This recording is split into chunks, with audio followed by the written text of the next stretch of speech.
الحمد لله رب العالمين على كل نعمه المبين والصلاة والسلام على رسول الله سيد الأنبياء والمرسلين نبينا محمد وعلى آله وصحبه وأمته إلى يوم الدين أما بعد فيا عباد الله أوصي نفسي وإياكم بتقوى الله فقد فاز المتقون فلا تموتن إلا وأنتم مسلمون فقال تعالى مذكرا بذلك يا أيها الذين آمنوا اتقوا الله حق تقاته ولا تموتن إلا وأنتم مسلمون. Alhamdulillah saudara-saudariku, kita kembali dipertemukan oleh Allah Subhanahu wa taala untuk mendalami sebagian dari tuntunan syariat dinul Islam. Semoga Allah meridai apa yang telah kita ikhtiarkan sampai dengan maghrib ini. Alhamdulillah, kita masih diberikan nikmat iman, Islam, dan beribadah sampai dengan saat ini. Semoga ibadah kita seluruhnya diterima oleh Allah Subhanahu wa taala. Dan seperti biasa kita mendoakan saudara-saudari kita, baik yang dekat ataupun yang jauh dengan kita dan belum beriman sampai detik ini ke hadirat Allah Subhanahu wa taala. Semoga sebelum ia wafat ia mampu bersyahadat dan beriman kepada Allah Subhanahu wa taala serta berkumpul bersama kita di akhirat kelak bersama Rasulullah sallallahu alaihi wasallam insyaallah.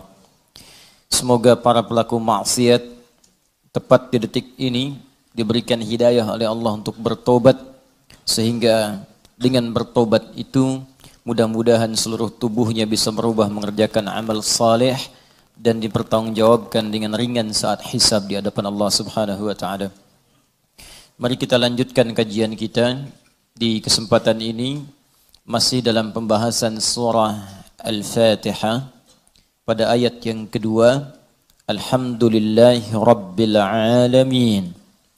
Sebelum sampai pada pemaknaan ayat ini, kita akan coba ingatkan kembali korelasi dengan ayat sebelumnya dan penamaan dengan surah Al-Fatihah.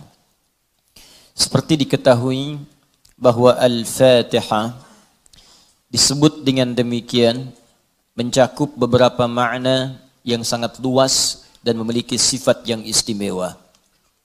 Al-Fatihah bisa berarti pembuka bila terkait dengan ayat-ayat Allah Subhanahu wa taala, maka ia dipahami sebagai pembuka dari firman Allah yang diturunkan pada Nabi Muhammad sallallahu alaihi wasallam sebagai mukjizat sekaligus wahyu yang menandai kerasulan Nabi Muhammad sallallahu alaihi wasallam.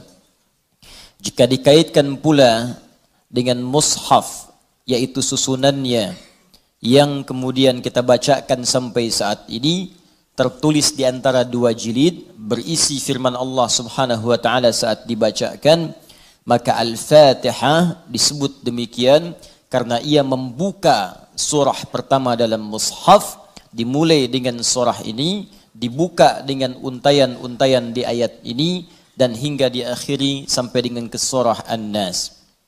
Namun demikian, Al-Fatihah alnya juga memiliki makna istighraq, sesuatu yang luas jangkauannya, menyeluruh sifat keistimewaannya. Disebut demikian seakan memberikan kesan dan pesan kepada kita bahwa al di sini menunjukkan sesuatu yang luas terkait dengan semua jenis kebaikan. Fatihah artinya pembuka, taknya sifat. Jadi kalau ingin dibukakan sifat-sifat kebaikan kepada kita di semua aspek kehidupan, baik dalam fisik kita yang sehat, baik dalam rizki kita, baik dalam kemuliaan hidup kita, baik dalam segala aktivitas yang kita lalui dari ujung kepala sampai ujung kaki, maka pelajarilah seluruh isi Al-Fatihah ini. Maka Anda akan mendapatkan bimbingan dan mendapatkan kemuliaan dari Allah Subhanahu wa taala yang akan membuka semua sifat-sifat kebaikan dalam hidup kita. Karena itulah surah Al-Fatihah juga disebut dengan surah Asy-Syafi, yang memberikan nilai-nilai kemuliaan, kebaikan, pembuka pintu kesehatan bagi orang-orang yang diuji dengan penyakit. Asy-Syafi. Al-Kafi Sesuatu yang dicukupkan dengannya, yang menjangkau semua hal kebutuhan yang kita perlukan dalam kehidupan di dunia.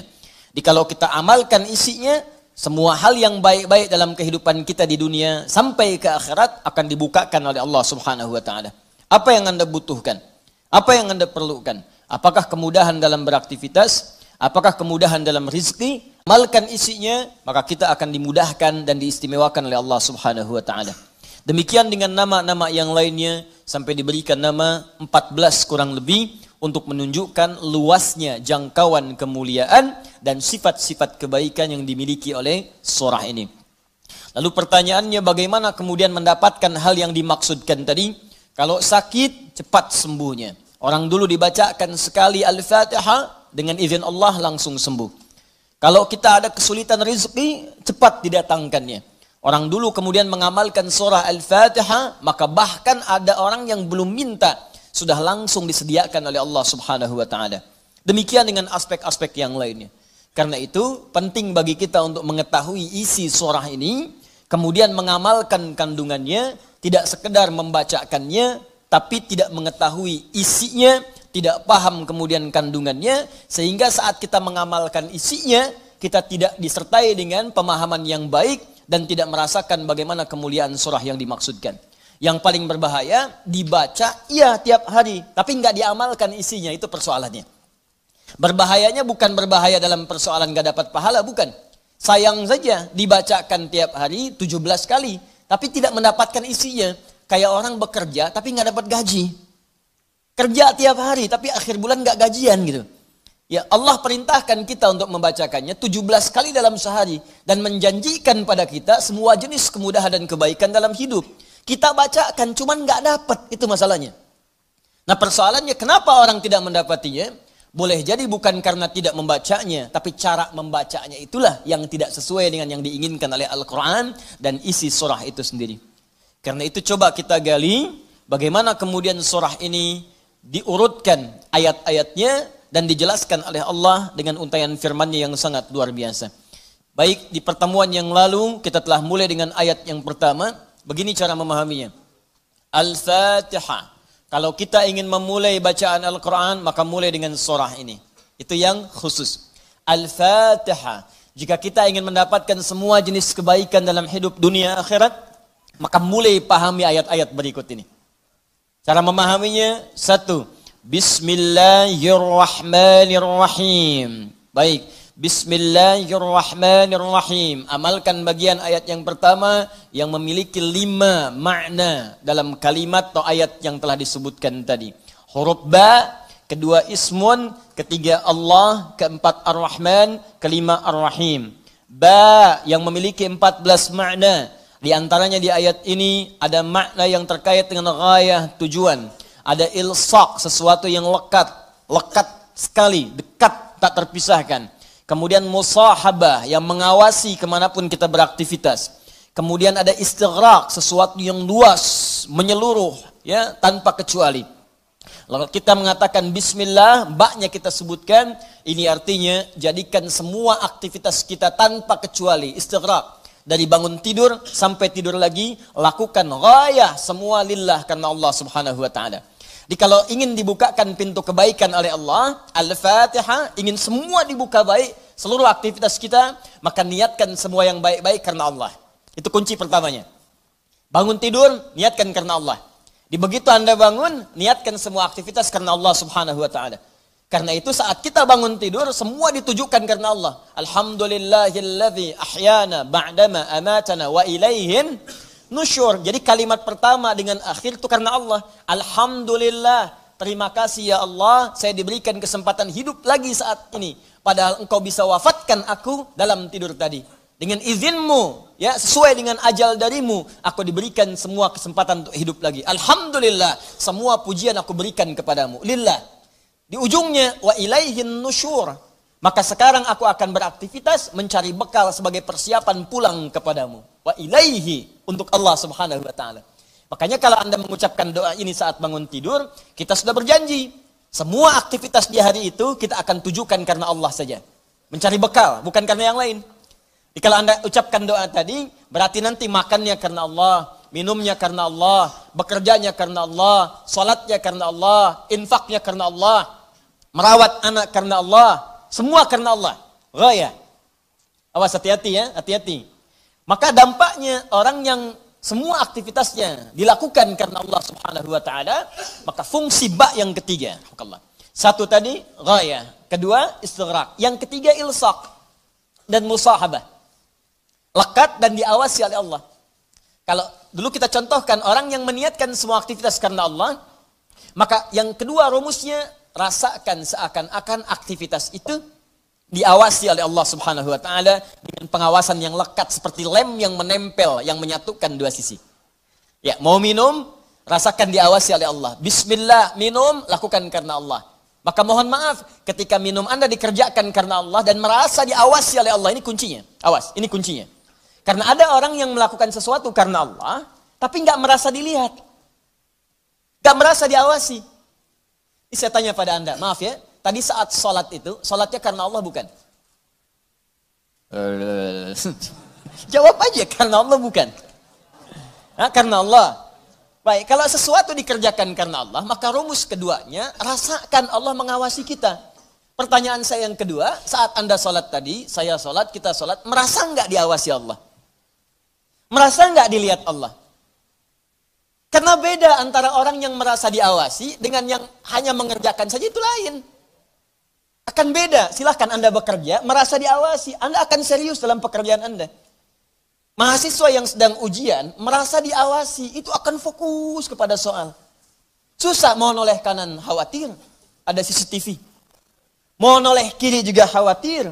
Karena terawasi, dia akan fokus. Makanya orang sholat itu kalau benar-benar sholatnya merasa diawasi, dia fokus, gak akan nengok kanan kiri. Gak ada istilahnya ketika takbir Allahu Akbar, tangannya gak sedekap nih. Tahiyatnya kok gerak-gerak ya. Atau bahkan saat sholat mikirkan yang lain. Allahu Akbar, tender ya Allah, tender. Allahu Akbar, WhatsApp belum dibalas. Allahu Akbar, status belum diupdate.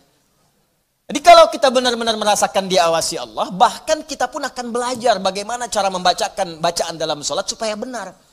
Karena malu gitu.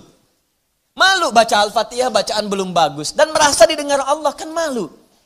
Anda bicara di depan saya, bicaranya nggak jelas. Anda sendiri sudah nggak enak. Ustadz Adi, saya mau bertanya, silahkan. Kan kalau kedengaran nggak jelas pun, saya dengarnya pun nggak paham, Anda nyampaikan pun nggak enak. Sekarang Anda sholat setiap hari. 5 waktu menghadap Allah, belum tambahan sholat sunnah. Dan Anda sadar bacaan Anda belum bagus. Tapi anehnya merasakan didengar oleh Allah dan diawasi. Apa nggak malu gitu? Coba deh satu kali rasakan hal yang demikian. Jadi kalau kita memang merasa, itu dampaknya lain ke dalam ibadah kita. Nanti rumus terapannya, aktivitas harian kita. Ini minum ini pekerjaan sederhana. Tiap hari kita minum.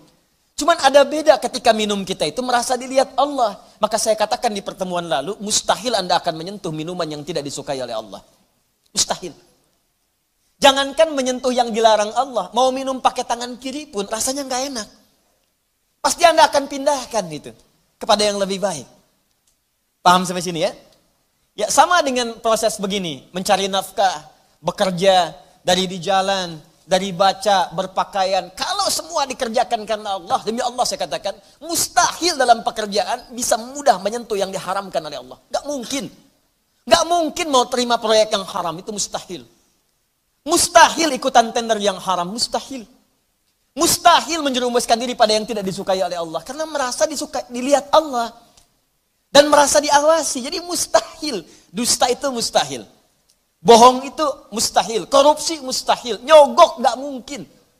Bukan karena perkara takut orang lihat, karena Allah mengawasi kita. Makanya dulu, sahabat tuh ketika diajarkan seperti itu, bahkan anak-anak kecil, jangankan yang tinggal di kota, di ujung yang paling dalam di padang Sahara, yang sulit ada orang setiap waktu, yang kalau lewat cuman kambing gurun dengan unta, Anda bayangkan.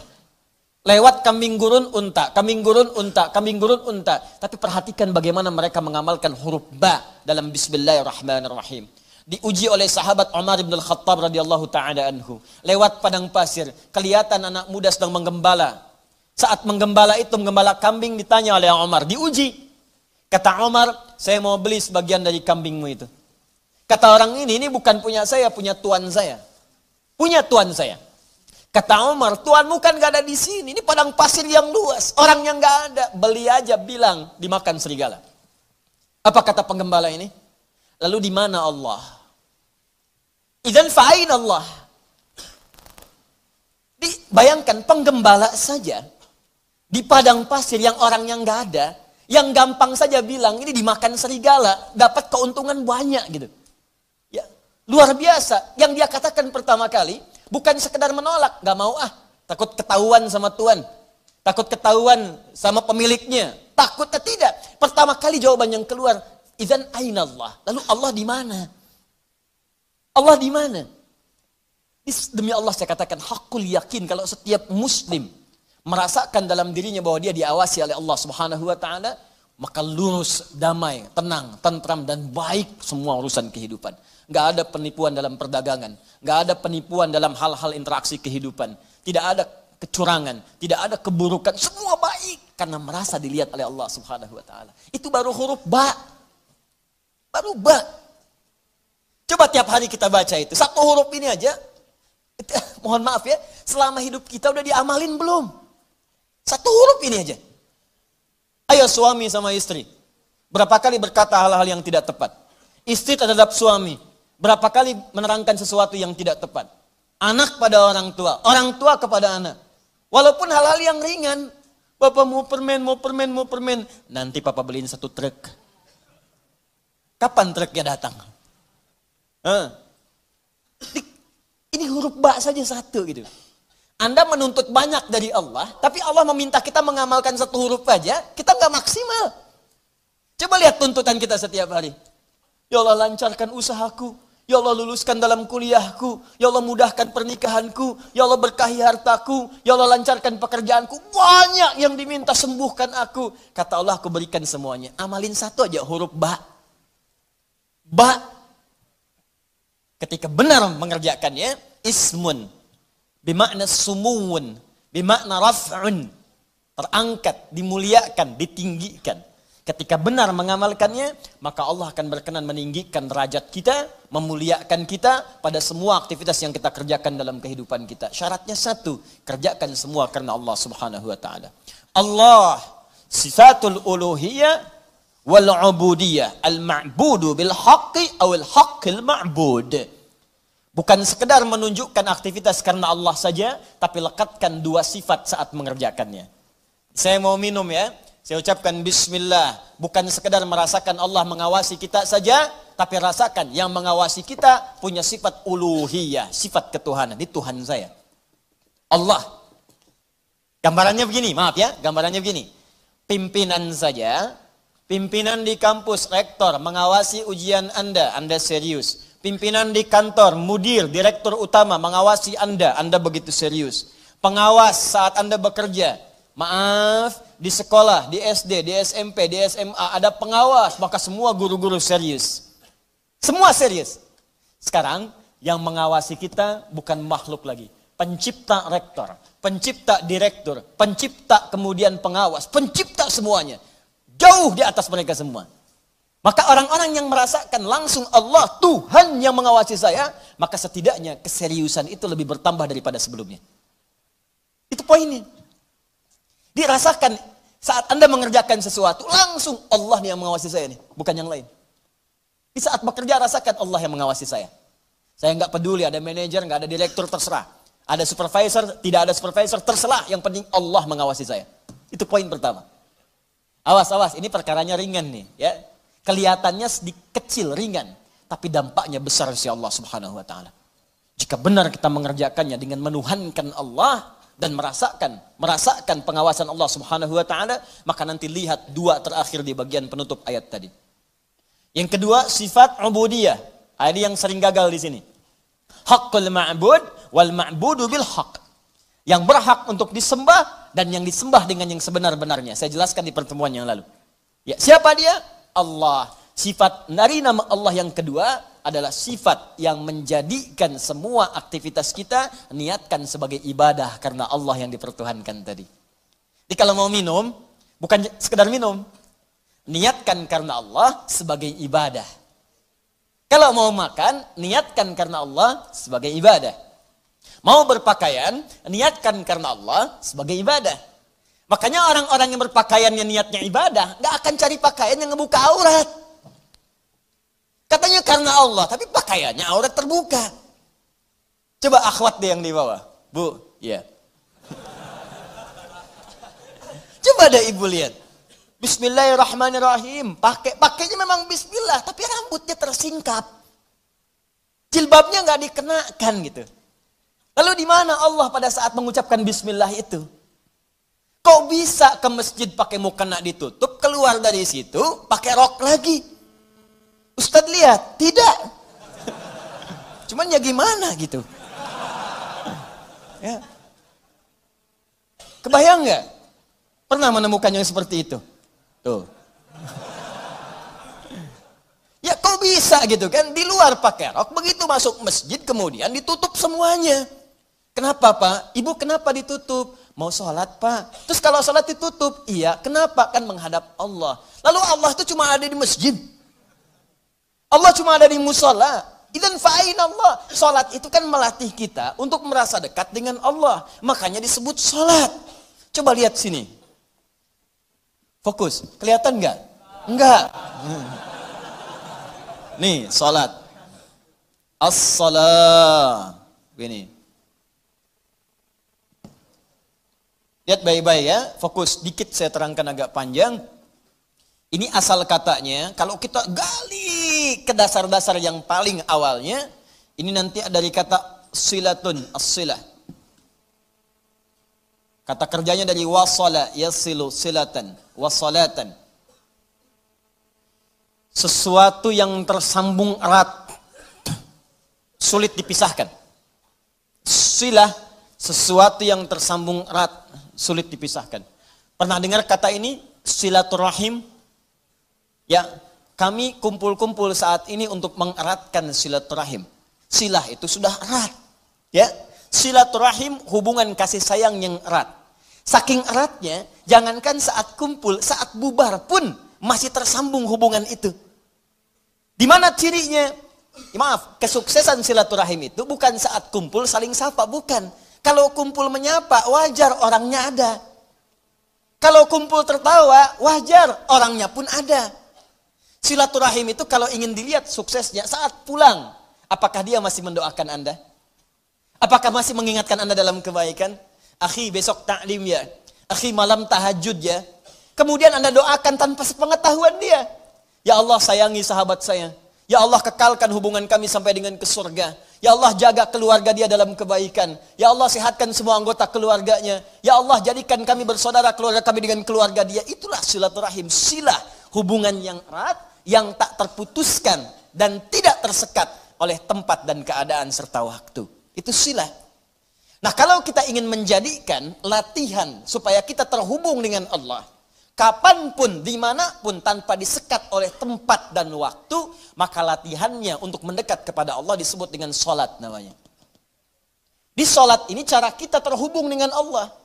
Supaya saat terhubung itu bukan cuma di masjid, nggak ada sekat tempat dimanapun tersambung dengan Allah. Dikeluar dari masjid, ingat Allah. Makanya orang yang jalannya keluar dari masjid ingat Allah, maka jalannya pun jalan yang merasa diperhatikan oleh Allah. Nggak akan dia sombong. Dan gak akan pernah tertukar sendal. Betul. Karena dia ingat Allah. Allahumma inni as'aluka min fadlik. Ya Allah, ya Allah tuh. Saya memohon semua kemuliaan darimu. Begitu keluar pakai sendal. Gak akan tertukar. Bismillahirrahmanirrahim. Bukan punya saya. Mirip. Ya Allah, maaf. Pakai lagi. Jelas ya? Nah, itu namanya. Karena itu orang mengatakan as-salah itu doa. Ad-doa. As-salatu ya doa. Pengertian fikih. Salat itu doa. Karena semua awal sampai akhirnya dalam salat kita baca doa. Tapi kenapa doa disebut salat? Karena saat berdoa kita tersambung dengan Allah subhanahu wa ta'ala. Itu poinnya. Makanya setiap orang berdoa itu nyambung dia dengan Allah. Ya Allah, ya Allah, ya Allah. Nyambung. Karena itu di fikih disebut as-salat ya doa. Tapi asal maknanya sesuatu yang terhubung dengan Allah, hubungan yang sangat erat, tak terpisahkan waktu dan tempat. Makanya aneh kalau ada orang sholat ke masjid, dari mulai rok mini, kemudian pakai mukena ditutup, keluar masjid dibuka lagi. Itu artinya nggak nyambung. Nggak nyambung. Nggak nyambung. Sama dengan ikhwan. Ke masjid antum ini, nyembah Allah, fokus, khusyuk. Keluar dari masjid, maksiat lagi. Nggak nyambung. Nggak nyambung. Ada yang salah itu.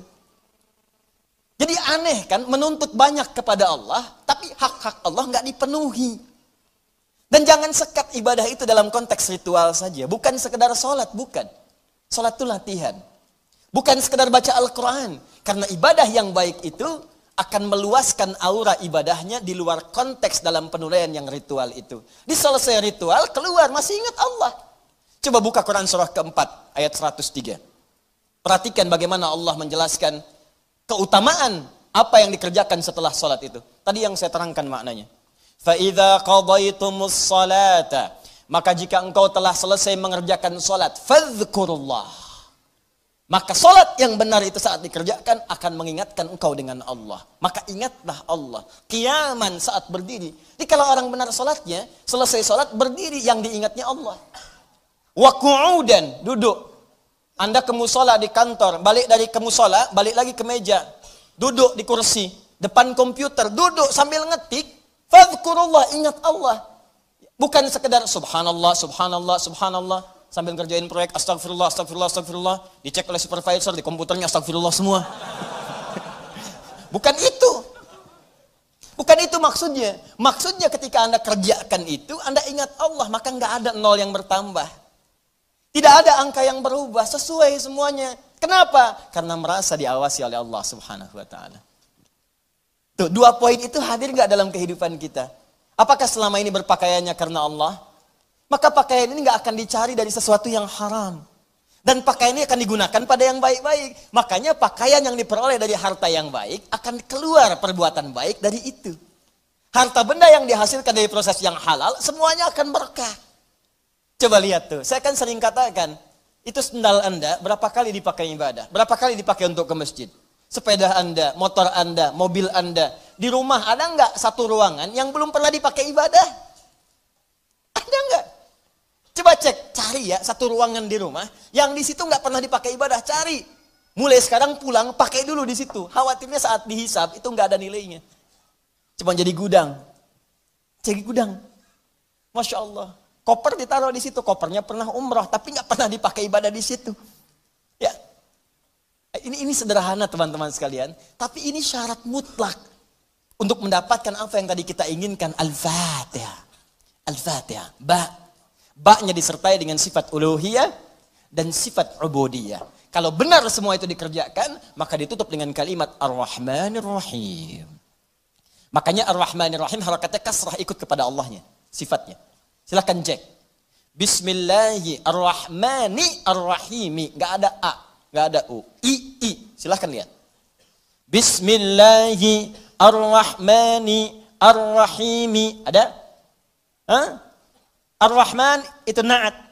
Awas. Na'at kepada sifat sebelumnya man'ut Allah. Di ilmu nahu, sifat mausuf, na'at man'ut. Siapa yang disifati? Allah. Siapa yang diman'uti? Allah. Di na'atnya Ar-Rahman. Sifatnya Ar-Rahman, mausufnya Allah. Dan sifat mausuf nggak terpisahkan, paham? Tidak.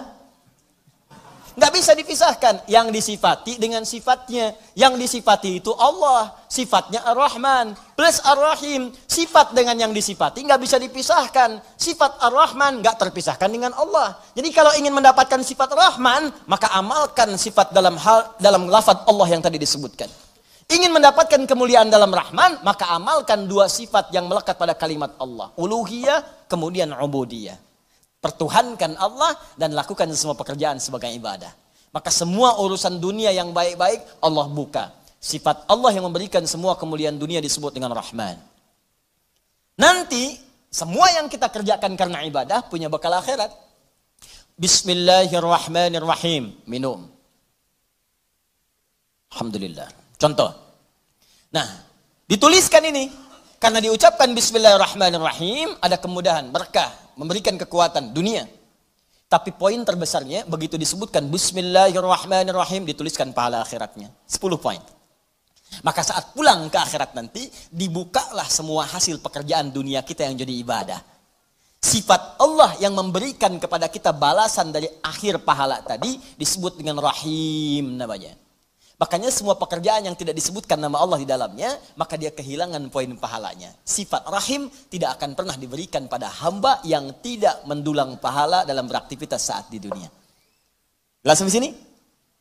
Nah, karena itu tolong jangan sampai dunianya banyak, akhiratnya nestapa nanti. Jangan sampai dunianya kaya, akhiratnya fakir. Coba saya tanya deh di sini. Pilih mana? Kaya dunia, fakir akhirat, atau fakir dunia, kaya akhirat? Benar. Benar, cepat. Perwakilan ibu-ibu. Biasanya ibu-ibu lebih cepat. Bu, ada saingan di sini. Ya kaya dunia, kaya akhirat. Rabbana atina fid dunya wa fil akhirati wa qina adzabannar. Itu poinnya. Jadi kerjakan semua karena Allah. Ini kelihatan ringan, tapi kalau diamalkan akan ada perbedaan dalam kualitas kehidupan kita. Sekarang bagian yang pentingnya, ini yang kita sambungkan ke ayat yang kedua. Setelah kita mengerjakan semua karena Allah itu, dan Allah berikan apa yang dijanjikan tadi. Ya Allah, saya ingin mudah bekerja. Bismillahirrahmanirrahim. Ternyata diberikan. Ya Allah, besok saya ingin ujian. Bismillahirrahmanirrahim. Ternyata lulus. Ya Allah, besok saya akan lamaran. Bismillahirrahmanirrahim. Diterima lamarannya. Ya Allah, besok saya akan menikah. Bismillahirrahmanirrahim. Lancar akadnya. Lantas apa yang harus kita lakukan setelah Allah berikan semua itu? Untuk bisa mengabadikan nikmat yang diberikan tadi atau bertambah dari yang sebelumnya.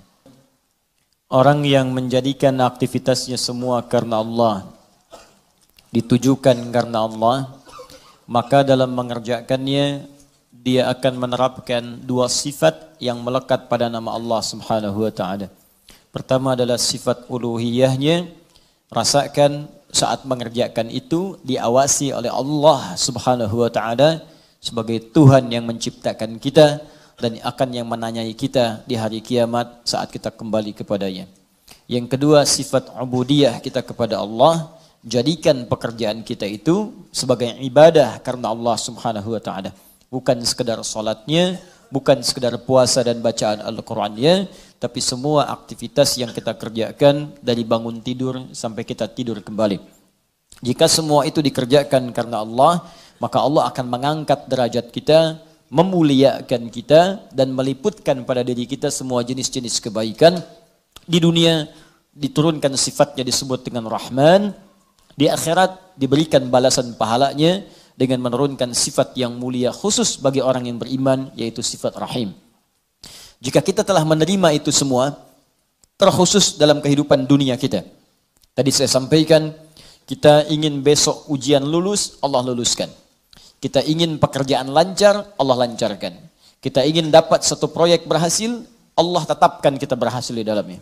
Maka jika semua itu sudah Allah berikan kepada kita, badan sehat, pandangan awas, pendengaran jelas, kaki melangkah dengan nyaman, tidak ada persoalan pada tubuh kita, rumah juga sudah cukup, kendaraan baik, semua nyaman dalam kehidupan, maka apa yang harus kita lakukan kepada Allah Subhanahu wa taala? Maka turun ayat yang keduanya, melanjutkan bagian yang tadi untuk mengabadikan nikmat atau bahkan menambahkan nikmat yang telah Allah anugerahkan kepada kita. Maka disampaikanlah oleh Allah Subhanahu wa taala, Alhamdulillahi Rabbil Alamin. Alhamdulillahi Rabbil Alamin. Kita baca dulu tafsirnya dalam keterangan Al-Imam Ibnu Katsir rahimahullah dalam kitabnya Tafsirul Qur'anul Azim, supaya kita bisa mendapatkan pandangan dari ulama. Nanti saya jelaskan huruf per huruf, kalimat per kalimatnya yang memadukan dengan kitab-kitab yang sebagiannya telah sampaikan kepada Anda semua di pertemuan yang lalu. Halaman 35. Alhamdulillahi Rabbil Alamin. Firman Allah Subhanahu wa taala, Alhamdulillahi Rabbil Alamin. Saya bacakan dulu kitabnya. Al-Qurra'us sab'ah ala dhammid dal fi qawlihi alhamdulillah. Semua para pembaca dalam riwayat yang 7. Jadi ada 7 riwayat dikenal dengan bacaan mutawatir. Ya, sab'ah qira'ah al-mutawatirah. Ya, 7 jenis bacaan ini Ini bacaan yang diterima. Ingat ya, diterima oleh seluruh lapisan umat Islam yang tersambung sanadnya. Ya, beritanya, informasinya, pengajarannya ke Rasulullah sallallahu alaihi wasallam diterima dari malaikat Jibril alaihissalam bersumber dari Allah Subhanahu wa taala. 7 jenis ini dibaca pada bacaan Al-Qur'an juga dibacakan sah dalam salat. Ya, dibacakan sah dalam salat. Ya, misal kita dalam bacaan Al-Fatihah ada ayat nanti kita akan baca Maliki Yaumiddin. Ya, Maliki Yaumiddin. Maliki Yaumiddin. Maliki bisa dibaca panjang, 2 harakat mad tabi'i. Maliki Yaumiddin. Ya, boleh dibaca pendek di mimnya, ma-nya. Maliki Yaumiddin. Maliki Yaumiddin. Kan? Misal Ihdinas siratal mustaqim. Ihdinas siratal mustaqim. Sirat, as-sirat. Ihdinas sirat. Boleh dibaca pakai sad. Ihdinas sirat. Hafaz dari Asim. Baca pakai sad. Ihdinas siratal mustaqim. Qunbul. Baca pakai sin pada awalnya. Ihdinas sirat. Ihdinas sirat. Ruwais pakai sin. Ihdinas sirat. Tapi lugah Quraisy menggunakan sad. Ihdinas sirat, sirat. Ya. Boleh dibaca ismam. Ya. Seperti terdengar huruf zai. Ihdinas zirat, ihdinas zirat. Baik menggunakan sin, sad ataupun ismam terdengar seperti zai, itu sumbernya sah, diajarkan dari Nabi sallallahu alaihi wasallam. Ya, kenapa? Karena ada orang biasa pakai sad. Ada orang yang biasanya pakai sin, ya, kembali ke asal kalimat karena nggak bisa baca sad, bisanya sin. Di setiap disebutkan sad, sin, sad, sin, sad, sin, ya. Wah, ihdinas sirat, dia pakainya sin, ihdinas sirat. Ya, dipaksa-paksa sampai kiamat kurang 2 hari, ya, susah. Menglidahnya begitu. Ya, ada yang kedengaran A, ada yang E, seperti sering saya sampaikan, ini yang paling mudah.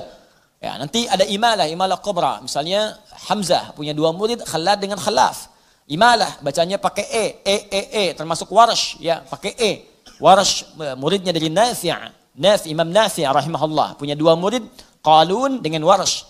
Qalun sekarang dipraktikkan di wilayah Afrika Utara, ya, kayak Libya, Tunisia, ya, Maroko, Aljazair itu pakai Qalun. Sebagian pakai Warsh, berasal dari Mesir imamnya, ya. Warsh itu nama dari orang yang arti bacanya jelas, ya. Warsh dari warashati qiraati karena jelasnya bacaannya. Ya, itu ada bagian tertentu yang menggunakan imalah.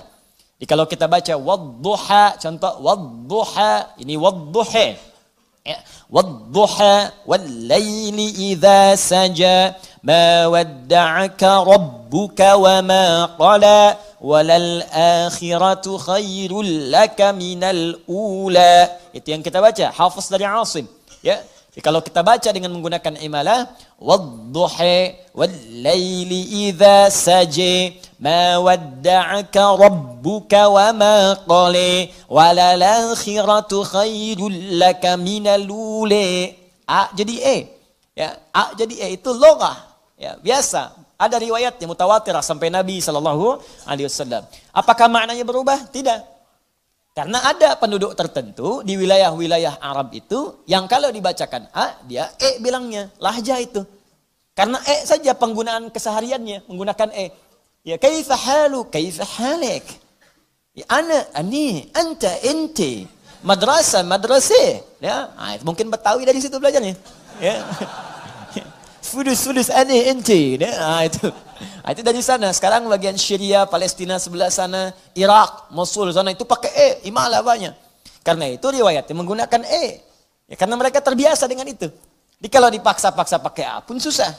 Ya, itu biasa normal dalam tipologi kita pun. Kalau kita kemudian lihat wilayah kita, ya, coba teman-teman bisa lihat wilayah di Indonesia dari sisi antropologisnya, dari sisi geologisnya, geografisnya, lihat.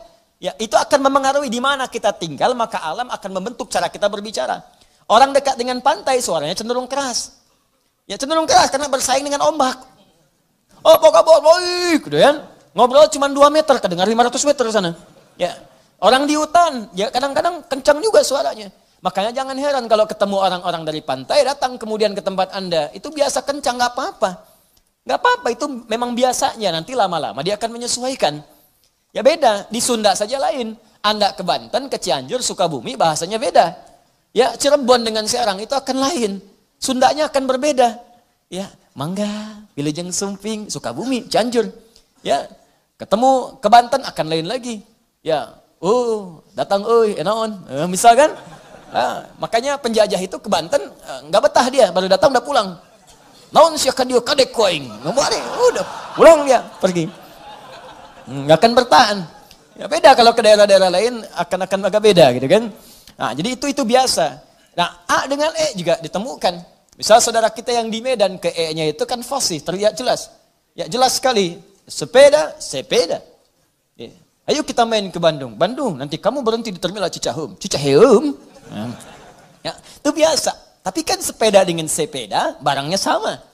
Ya kan? Beli sepeda. Oh ini sepeda, bukan sepeda. Barangnya sama, bungkus. Jadi, ya. Sama wadduha dengan wadduha, bacaannya berbeda tapi maknanya sama. Nah ini boleh dibaca dalam salat juga, tapi menyesuaikan dengan bacaan masyhur di penduduknya. Jangan karena ingin menunjukkan saya baru tahu qiraat, saya hafal qiraat sab'ah, dibaca depan orang yang nggak biasa, itu cari masalah. Jadi masalah datang ke Bekasi, pulang dari Mekah saya belajar. Saya udah hafal nih Warsh, Masya Allah, praktek di Bekasi. Wadduhe, ketawa orang belakang. Anda dibilang salah ini imam bid'ah, kadang-kadang keluar. Ya, paham ya? Taib. Jadi al-qira'us sab'a 'ala dhammid dal. Bacaan di qira'ah sab'ah semua para pembacanya itu mendhammahkan huruf dal di alhamdu. Ya, alhamdu. Ya, saya hapus dulu ya.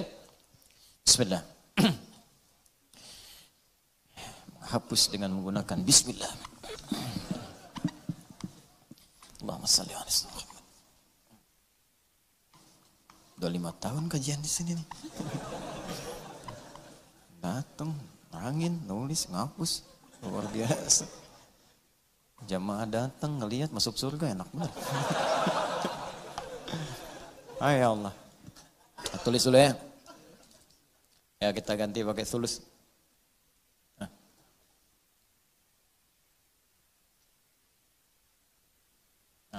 Ya.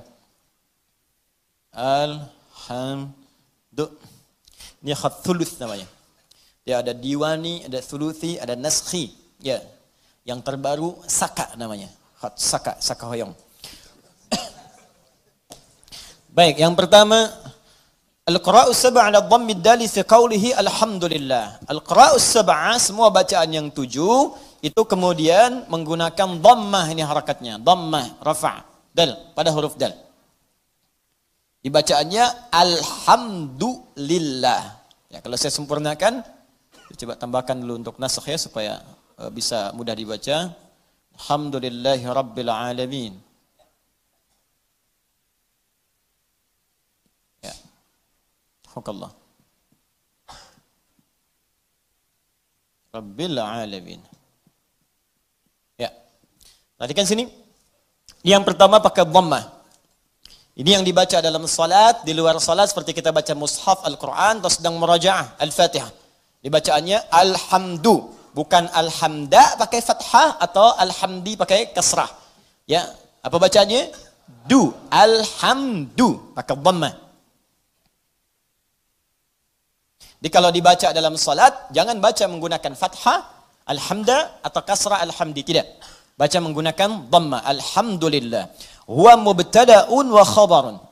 Huwa mubtada'un wa khabar. Di hukum i'rabnya, di gramatikal bahasa Arab, alhamdu itu mubtada. Mana khabarnya? Lillahi rabbil alamin. Alhamdu. Apa mubtada? Apa khabar? Nah ini yang berdampak nanti pada pemaknaan. Ya, berdampak pada pemaknaan. Mubtada itu dalam kaidah bahasa disebut dengan setiap kata berada di awal kalimat. Wah, setiap kata berada di awal kalimat mubtada. Nah, fokus ya, baik-baik. Setiap kata berada di awal kalimat. Itu baru nahwu. Mubtada'un marfu'un wa alamatu raf'ihi dhammatun zahiratun fi akhirih wa tanwinuhu mahdhufun lidukhulil alifi wal lam 'alaihi. Ya, alhamdu itu mubtada. Rafa', alamat rafa'nya dhammah, jelas kelihatan di akhirnya. Dhammah itu tidak menggunakan tanwin. Kenapa? Karena ada alif lam di depannya. Kalau nggak ada alif lam maka bacaannya hamdun. Ada masuk alif lam maka dibaca alhamdu. Itu mubtada. Tapi kalau dalam ilmu fiqh lughah, dalam fiqh lughahnya beda antara lughah nanti di nahwu. Nahwu itu standar bahasa gramatikal aja. Nahwu itu untuk menentukan apakah ujungnya a, i atau u dalam bacaan. Itu ilmu nahwu. Jadi kalau kita misalnya mengatakan, saya ingin katakan begini, syaribtul ma'a, maknya pakai a. A. Hadza al-ma'u, pakai u. Pakai u. Ma'a, syaribtul ma'a, pakai a. Hadza al-ma'u. Ya. Nazal al-qalam ila al-ma'i. I. Ma'a, ma'u, ma'i. Kapan dibaca ma'a, kapan dibaca ma'u, kapan dibaca ma'i. Itu nahwu namanya. Jelas ya? Maka nahwu berkaitan dengan harakat akhir. Perubahan-perubahan kata, yang kata kerja, itu saraf nanti. Perubahan kata kerja, saraf. Tapi nanti kalau ingin belajar, apa maknanya, kenapa berubah di sini? Syaribtu dengan asyrabu, apa bedanya? Ya. Kemudian istasyrabtu dengan syaribtu, dengan tasyarabtu, apa bedanya? Itu ilmu saraf mengajarkan. Tapi kalau ingin paham kedalaman perbedaannya, maka kita mesti belajar ke fiqh lughah. Nah, kenapa disebut mubtada? Apa kaitan dengan fiqh lughahnya? Perhatikan. Mubtada itu segala yang terletak di awal. Segala yang terletak di awal. Segala yang terletak di awal sifatnya kalau dalam bahasa itu umumnya disegerakan. Awal. Awal disegerakan. Ingat, setiap yang terletak di awal, bukankah semua yang di awal itu segera sifatnya? Ayo lihat, semua yang ada di sab pertama yang awal-awal bukankah segera yang datang ke sini? Orang yang datang jam 5 tempatnya di awal, datang jam 6, jam 7 tempatnya agak ke belakang. Kenapa dia bisa di awal? Karena datang dengan segera. Paham? Nah, maka perhatikan baik-baik. Ketika ini hukumnya menggunakan rafa. Rafa itu diangkat. Dhammah itu harakat banyak. Banyak itu diangkat. Ya, lihat sini. Supaya nggak bingung. Ini mubtada, saya tulis dulu. Yuk kita praktek ilmu bahasanya. Ini dhammah. Dhammah itu yang harakat u. Jelas? Nanti ada maknanya, nanti saya jelaskan. Kemudian sifatnya rafa' di atas, rafa'. Wa alamat raf'ihi dhammatun zahirah, rafa'. Mubtada sesuatu yang di awal. Sifatnya segera. Dhammah sesuatu yang terkumpul, banyak. Terkumpul. Ini saya bicara fikih bahasa ya, bukan bicara masalah hukum tajwid. Awas, bukan bicara nahwu, bicara fikih bahasa. Kalau bicara nahwu selesai dengan harakat u, dhamma, a, fathah, i, kasrah, khafad, nasab, kemudian rafa, selesai. Tapi kalau kita mau bicara lebih dalam, kenapa disebut dhammah?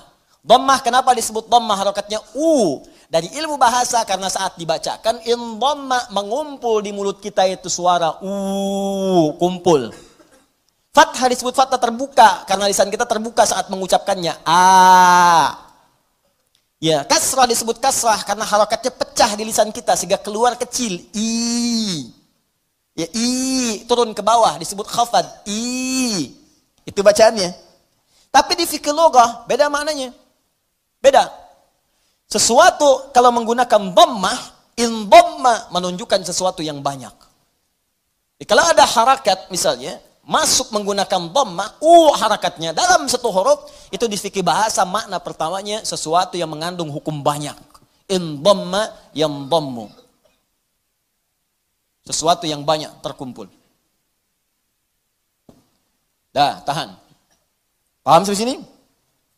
Kalau terletak di awal mubtada, di awal kalimat, alhamdu terletak di awal. Nggak ada kalimat sebelumnya. Ayat kedua turun, alhamdulillahi rabbil alamin. Alhamdu, kalimat pertamanya, mubtada. Terletak di awal, menunjukkan sesuatu yang sifatnya segera. Jelas? Rafa, sesuatu yang tinggi. Tinggi di atas. Karena dhammah itu nggak pernah letaknya di bawah. Selalu di atas. Ya, sesuatu yang tinggi di atas. Wah, saya cek dulu. Dhammah bunyinya apa? Fathah bunyinya apa? A. Kasrah bunyinya apa? I. Jelas ya? Nah, tinggal praktekkan, itu baru belajar bahasa. Anda mabit di sini, jam 2 mau perbaiki wudhu, begitu keluar di pohon samping, di pohon mangga tuh dekat alisan mat, ya, ada suara tunjuk kasrah. Emang saya takut kasroh ya. Dia berubah. Bilang fathah. Terakhir, dhamma, bis itu lari.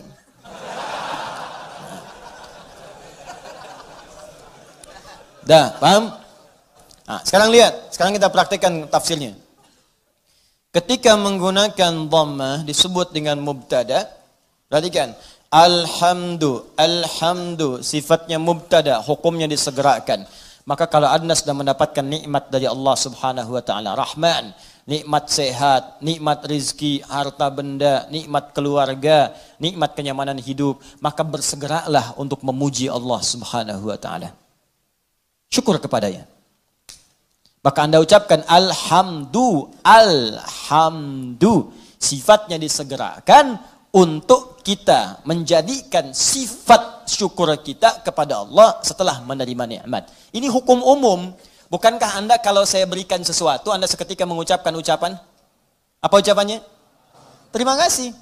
Ya, saya berikan sesuatu, Anda ucapkan pada saya apa? Terima kasih. Ya kan? Anda terima, Anda ucapkan, saya kasih, Anda terima. Begitu saya berikan, terima kasih. Ya kan? Terima kasih Ustaz. Sekarang Allah berikan pada kita. Allah berikan pada saya, Allah berikan pada Anda, Allah berikan pada kita. Nikmat, kebutuhan, rizki, segalanya. Setelah kita menerima itu, apa yang harus kita lakukan? Maka Allah ajarkan kepada kita. Alhamdulillah. Cepat, segera. Jangan tunda, jangan diakhirkan. Begitu terima, syukur pada Allah. Alhamdulillah. Alhamdulillah. Jelas sampai sini? Makanya kalimat alhamdulillah ini, itu dalam bacaan tafsir bisa dibaca dengan A. Bisa dibaca dengan A. Untuk menegaskan. Dari mana taunya Ustaz? Teruskan bacaannya. Waruya an Sufyan ibn Uyainah wa Ru'bah ibn al-Ajjaj annahuma qala alhamdulillahi bin nasbi wa huwa ala idmari fi'lin. Sufyan ibn Uyainah, kemudian juga Ru'bah bin al-Ajjaj, keduanya ahli tentunya dalam bidang qiraat. Ya, keduanya menyampaikan riwayat bacaan dengan fathah. Tapi riwayat ini untuk tafsir. Ingat, bukan untuk bacaan dalam salat. Boleh dibaca dengan fathah, tapi bukan dalam salat. Ingat, dalam tafsir untuk menegaskan perintah segera bersyukur kepada Allah ketika menerima nikmat. Kenapa dibaca alhamdulillah? Untuk menunjukkan kalimat perintah sebelumnya yang ditiadakan untuk memudahkan bacaan kita. Asal kalimatnya kalau kita turunkan, qulu, perintah dari Allahnya. Qulu. Katakan oleh kalian semua, alhamdulillah, alhamdulillah. Cuman kalimat ini yang nggak muncul. Ya, Allah tidak menurunkan kalimat ini karena sudah dipahami oleh orang Arab. Orang Arab paham. Dari mana pahamnya? Karena menggunakan dhammah. Dhammah ini sifat segera. Jadi sifat segera itu nggak dikasih tahu pun sudah paham, harus segera bersyukur. Cuman kita ini yang bukan orang Arab kadang nggak ngerti kenapa mesti dhammah. Maka dijelaskan oleh dua ulama tadi. Kenapa pakai dhammah? Karena asal perintah itu untuk bersyukur sifatnya perintah. Kalau mau dimunculkan dalam tafsir ada kalimat sebelumnya qulu. Kalau dapat anugerah dari Allah cepat minimal katakan, cepat syukuri. Kalau orang Arab gak perlu itu lagi. Makanya ketika Quran diturunkan dengan bahasa Arab tidak menggunakan kata qulu lagi. Saking pahamnya orang Arab dengan itu. Cukup dengan kalimat alhamdulillahi rabbil alamin. Paham?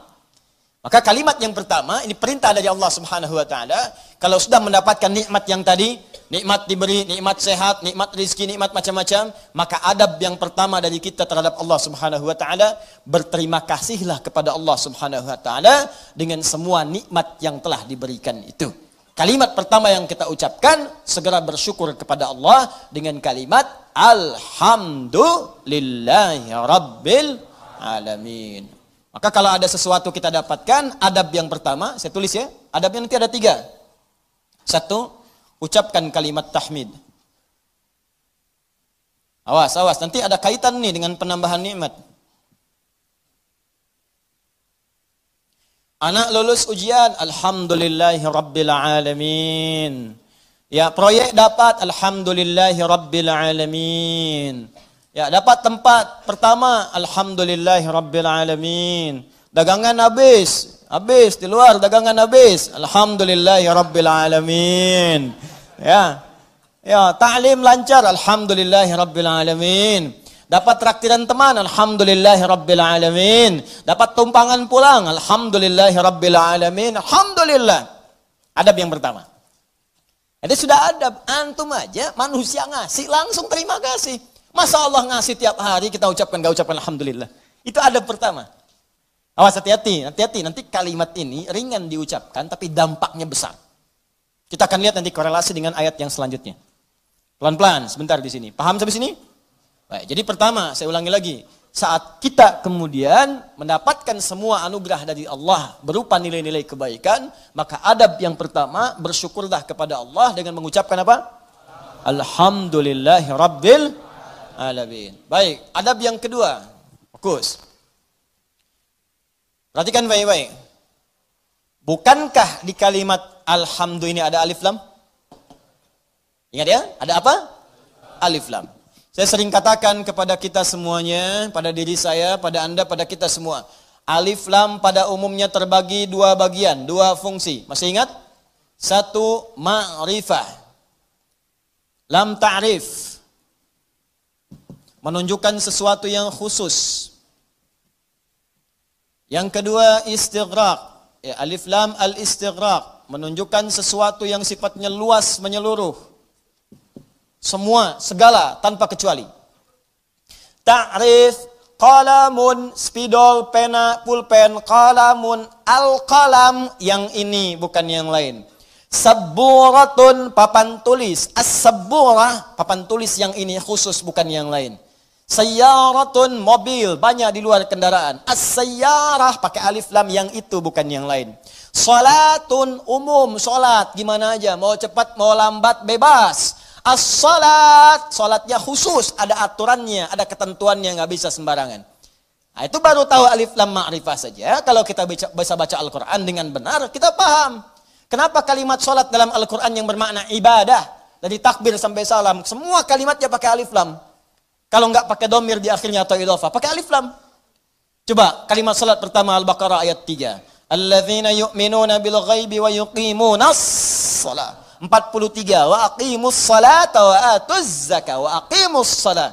45 wasta'inu bis sabri was salat. 153 ya ayyuhalladzina amanu ista'inu bis sabri was salat. 238 hafizu 'alas salawati was salatil wusta. Tadi dibacakan dalam salat Isya, Quran surah 17 ayat 78. Aqimis salata liduluki syamsi ila ghasaqil laili wa qur'anal fajr. Quran surah 29 ayat ke-45. Utlu ma uhiya ilaika minal kitab wa aqimis shalah. Selalu pakai alif lam yang bermakna salat, ibadah. Kenapa menggunakan alif lam? Ingin memberi pesan kepada kita, kalau salat jangan sembarangan. Jangan semaunya. Asal salat. Amin. Masya Allah, zuhur 2 menit. Bayangin. Paling nampak saat tarawih lah. Yang 11 rakaat 1 jam. Yang 23, ada yang 7 menit. Kok cepet amat sih? Amat aja gak cepet-cepet. Lancar tiap tahun diulang-ulang, masa belum lancar juga? Lancar sih iya, tapi kan Nabi juga gak begitu, John. Ada aturannya, ada tumakninahnya, kan? Ada ketenangannya. Kamu gak tumaninah? Wah, tumaninah sedang sholat sendiri tuh, paling belakang perempuan. Bukan itu. Tenang, bacaan nyaman, fasihnya, kan ada harakatnya, ada tajwidnya, ada sifatnya, ada makhrajnya, ada ketenangannya, ada doanya. Itu aturan, pakainya pakai alif lam. Ya, itu ma'rifah. Istighraq menunjuk pada yang luas tanpa ada kecualinya. Semua dicakup. Ya, dan semua yang terdapat, tidak ada satu pun tersisa untuk yang lain. Semua tercakup. Nah, dua-duanya ini kita bisa terapkan dalam hukum kalimat alhamdu. Yang pertama, alhamdu. Kalau Anda ingin mengucapkan terima kasih, syukur kepada Allah Subhanahu wa taala, maka khususkan semua syukur itu hanya milik Allah saja. Jangan mengambil bagian darinya. Jadi kalau sudah merasakan semua karena Allah, ini kan yang ngasih Anda selamat Allah. Yang ngasih anak Anda lulus bisa hafal Quran itu Allah. Yang bisa menjadikan Anda sukses dalam pekerjaan Allah. Kalau nggak berkehendak nggak bisa. Anda kerja sampai bertahun-tahun, sampai banting tulang, banting kepala, banting kaki, banting apapun, semua dibanting. Kalau Allah nggak berkehendak nggak akan jadi. Dan kita sadar karena Allah. Maka dari itu ketika kita mendapatkan adab pertamanya, bersyukur terima kasih pada Allah. Khususkan pada Allah. Jangan ngambil bagian dari situ. Karena kita meyakini apa yang kita dapatkan semua sumbernya dari Allah. Paham? Nah, makanya jangan melibatkan diri kita. Ini adab keduanya. Jangan melibatkan diri kita saat kita ingin bersyukur dan mengucapkan terima kasih kepada Allah atas nikmat yang diterima. Contoh, Bu, ya. Ya karena ibu kan gak langsung di sini, ibu ada di bawah. Dan bisa teman-teman yang bergabung, ini kami khusus ruang atas untuk ikhwan, laki-laki. Ya, jangan ada yang pakai cadar di sini, ingat. Awas, begitu dibuka kumisan, tidak. Ini untuk ikhwan. Ya, bawah akhwat, ada bagian khusus. Coba deh ibu atau antum ikhwan ya, sering kemudian mengantar anak, ujiannya bagus, hafal Al-Quran, bagus. Pernah sering ada yang berucap begini, Masya Allah ukhti, luar biasa ya anaknya bisa hafal Quran. Ya Allah akhi, Masya Allah luar biasa, nilai antum sempurna. Akhi, Masya Allah pekerjaan antum luar biasa bagus, beda dengan yang lain-lain sebelumnya. Pernah ada orang kadang memuji seperti itu? Nah, saat muncul kalimat itu sadari, ini titipan dari Allah. Barangkali ada yang belum kita syukuri. Kita belum sempat terima kasih nih sama Allah nih. Atau diuji, sadar nggak bahwa itu tuh pemberian Allah. Kalau Allah berkehendak, bukan anak kita yang hafal, anak orang lain. Cuma dititipkan pada anak kita untuk menguji apakah kita ini mampu nggak bersyukur kepada Allah. Mampu nggak menyerahkan urusan kita kepada Allah. Sadar nggak bahwa Allah yang kasih. Makanya orang tua yang baik ketika mendapati anaknya hafal Al-Quran misal, juara pertama di sekolahnya. Dipuji oleh orang lain, gurunya bahkan mengatakan, ibu Masya Allah anaknya luar biasa, pintar, cepat pahamnya. Alhamdulillahirrabbilalamin. Ini semua karena Allah subhanahu wa ta'ala. Adab pertama. Tapi kalau sudah mengucapkan itu, hukum alif lam ma'rifah berlaku. Khususkan hanya pada Allah, kita jangan ngambil bagian dari situ. Kalau ngambil bagiannya, maka berkurang sifat pujiannya. Ibu Masya Allah anaknya luar biasa bu, cepet pahamnya. Hafalan Qurannya sempurna. Yang lain 2 tahun, dia 2 bulan dah hafal. Masya Allah. Alhamdulillahirrabbilalamin. Semua karena Allah subhanahu wa ta'ala. Ya memang saya juga tiap hari sih ngasih. Saya dampingi, terus malam didoain. Cuk tahajud, sujud. Kalau cuk mau bisa begitu. Habis tuh. Jelas ya? Nah, jadi jangan ambil bagian dari situ. Jadi kalau sudah al pakai alif lam nggak ada walaupun meskipun walau demikian itu hilang. Ya, ada ikhwan misalnya kadar Allah sakit di rumah sakit. Hari pertama udah lebih baik, ditanya sering lupa nih kalimat begini. Gimana akhi? Alhamdulillah lebih baik. Ya walaupun udah nggak usah. Ya walaupun sedikit lagi udah nggak usah pakai walaupun meskipun walaupun walau demikian itu udah hilang. Karena udah ada alif lam. Jelas ya? Udah ada alif lam. Ini tuh kayak sederhana beneran deh. Bener saya serius. Ya, ba satu huruf cuman maknanya dalam. Alif lam. Ya, alif lam cuman al dibacanya. Tiap hari al itu banyak, tapi yang ini tuh beda dengan yang lain. Anda boleh gunakan al pada yang lain, tapi al melekat pada alhamdulillah beda. Lain dengan al pukat, lain dengan al kalin, lain dengan al yang lainnya. Beda. Jadi al di sini khusus ketika disebutkan al di sini lekatkan semuanya karena Allah. Gak usah campuri pakai yang lain-lain. Makanya setan itu sering menggerakkan di hati kita pada sisi nafsu. Supaya itu dikurangi. Jadi nilai pahalanya berkurang. Bukan cuma nilai pahala, nanti saya sebutkan kalimat yang lainnya. Begitu nanti yang ini sempurna, turun nanti pernyataan dari Allah subhanahu wa ta'ala. Begitu benar, akan datang lagi yang lebih besar dibanding yang sebelumnya. Datang, meningkat lagi, meningkat lagi, meningkat lagi. Ini yang paling dahsyat. Tapi hukum yang kedua ini mesti berlaku. Jadi begitu ada pujian, ada apapun, ucapkan apa? Alhamdulillahirrabbilalamin. Tutup bagian diri kita yang ingin maju ke depan. Sudah. Tapi kenapa tapi Pak? Tapi semua ini dari Allah. Tidak ada peran saya sedikit pun di sini. Jelas sampai sini? Time. Dan al berlaku yang kedua yaitu istighraq pada semua jenis kenikmatan yang kita raih. Ya, awas hati-hati, jangan cuma di satu sisi saja. Awas, hati-hati. Lupa kita itu. Dapat yang terasa materi, alhamdulillah. Iya, alhamdulillah. Dapat proyek, dapat promosi, alhamdulillah. Keturunan, alhamdulillah. Alhamdulillah. Tapi lupa. Bukankah mata ini kadang dirawat oleh Allah untuk tidak sakit? Berapa kali bersyukur dengan nikmat mata ini? Berapa kali bersyukur dengan nikmat telinga yang jelas terdengar? Berapa kali bersyukur dengan nikmat kaki yang bisa melangkah? Anda berharap-harap hebat dapat proyek segala rupa diuji oleh Allah, sakit kaki aja, nggak bisa berangkat kerja hilang tuh. Jutaan, ratusan ribu, sekian, sakit, hilang. Cuman kaki aja satu. Kena duri aja. Ya, tak, dah. Telinga nggak berfungsi sedikit, pusing, capek. Mata, kena gangguan. Proyek nggak bisa kelihatan, susah. Berapa kali kita bersyukur dengan semua nikmat ini? Kadang kita bersyukur dengan segala hal yang kita dambakan dan belum kita pegang. Tapi kita lupa dengan semua nikmat yang telah Allah anugerahkan pada kita dan melekat pada jasad kita. Maka dari itu dipaksa kita untuk mengucapkan kalimat ini setiap selesai salat. Supaya ingat banyak nikmat yang telah Allah berikan pada kita. Walaupun kita berharap-harap yang lain yang belum tentu kita butuhkan. Kalau bahasa yang lainnya mungkin, ini nikmat dah banyak yang kamu butuhkan, saya berikan. Itu aja belum disyukuri, kamu minta yang lain. Itu aja belum mampu nyukurin, kenapa minta yang lain? Yang belum tentu kita butuh, belum tentu kita perlukan. Makanya setelah kita subhanallah, subhanallah, subhanallah, subhanallah, ba'da salat apa yang diucapkan? Alhamdulillah, alhamdulillah, alhamdulillah, alhamdulillah, alhamdulillah. Supaya sadar telah banyak nikmat yang kita peroleh. Yang kadang kita menuntut banyak hal yang belum tentu kita butuhkan. Tapi kita telah mendapatkan limpahan rahmat yang telah kita perlukan selama hidup kita. Jelas? Nah, bagian terakhir, adab yang ketiga. Ini adab pertama, ucapkan tahmid. Ya, satu. Adab yang kedua, jangan mengambil bagian. Atau kita bisa tegaskan dengan kalimat, tujukan khusus kepada Allah. Khusus kepada Allah. Jadi jangan mengambil bagian dari tahmid kita itu. Saya naikkan ke atas sebagai adab kepada Allah. Dalam semua nikmat yang Allah berikan kepada kita. Baik terasa ataupun yang belum terasakan.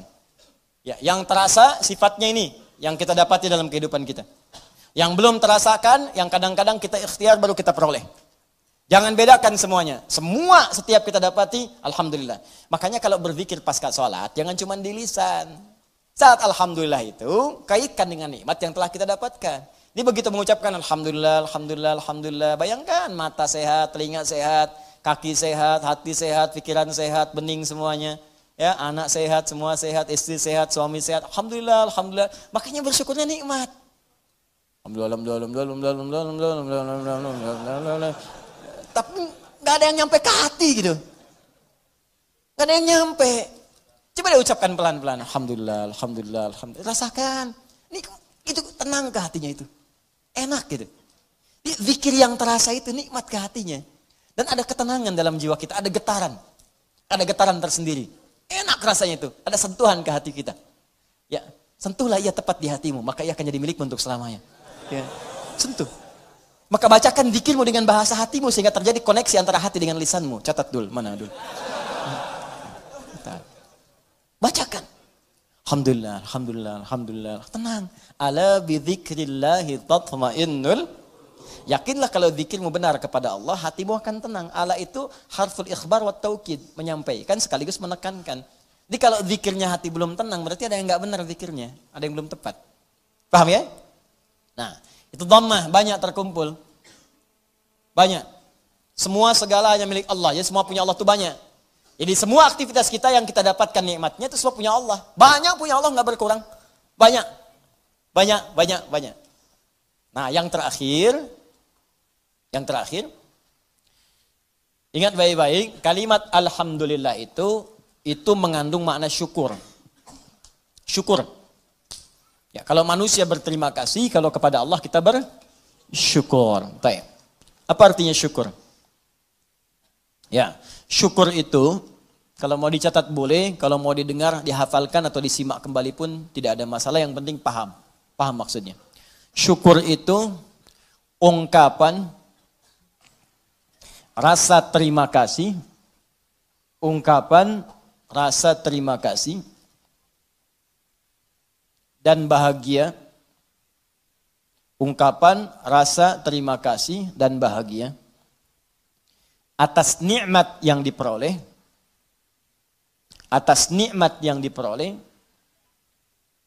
dengan cara menggunakan nikmat itu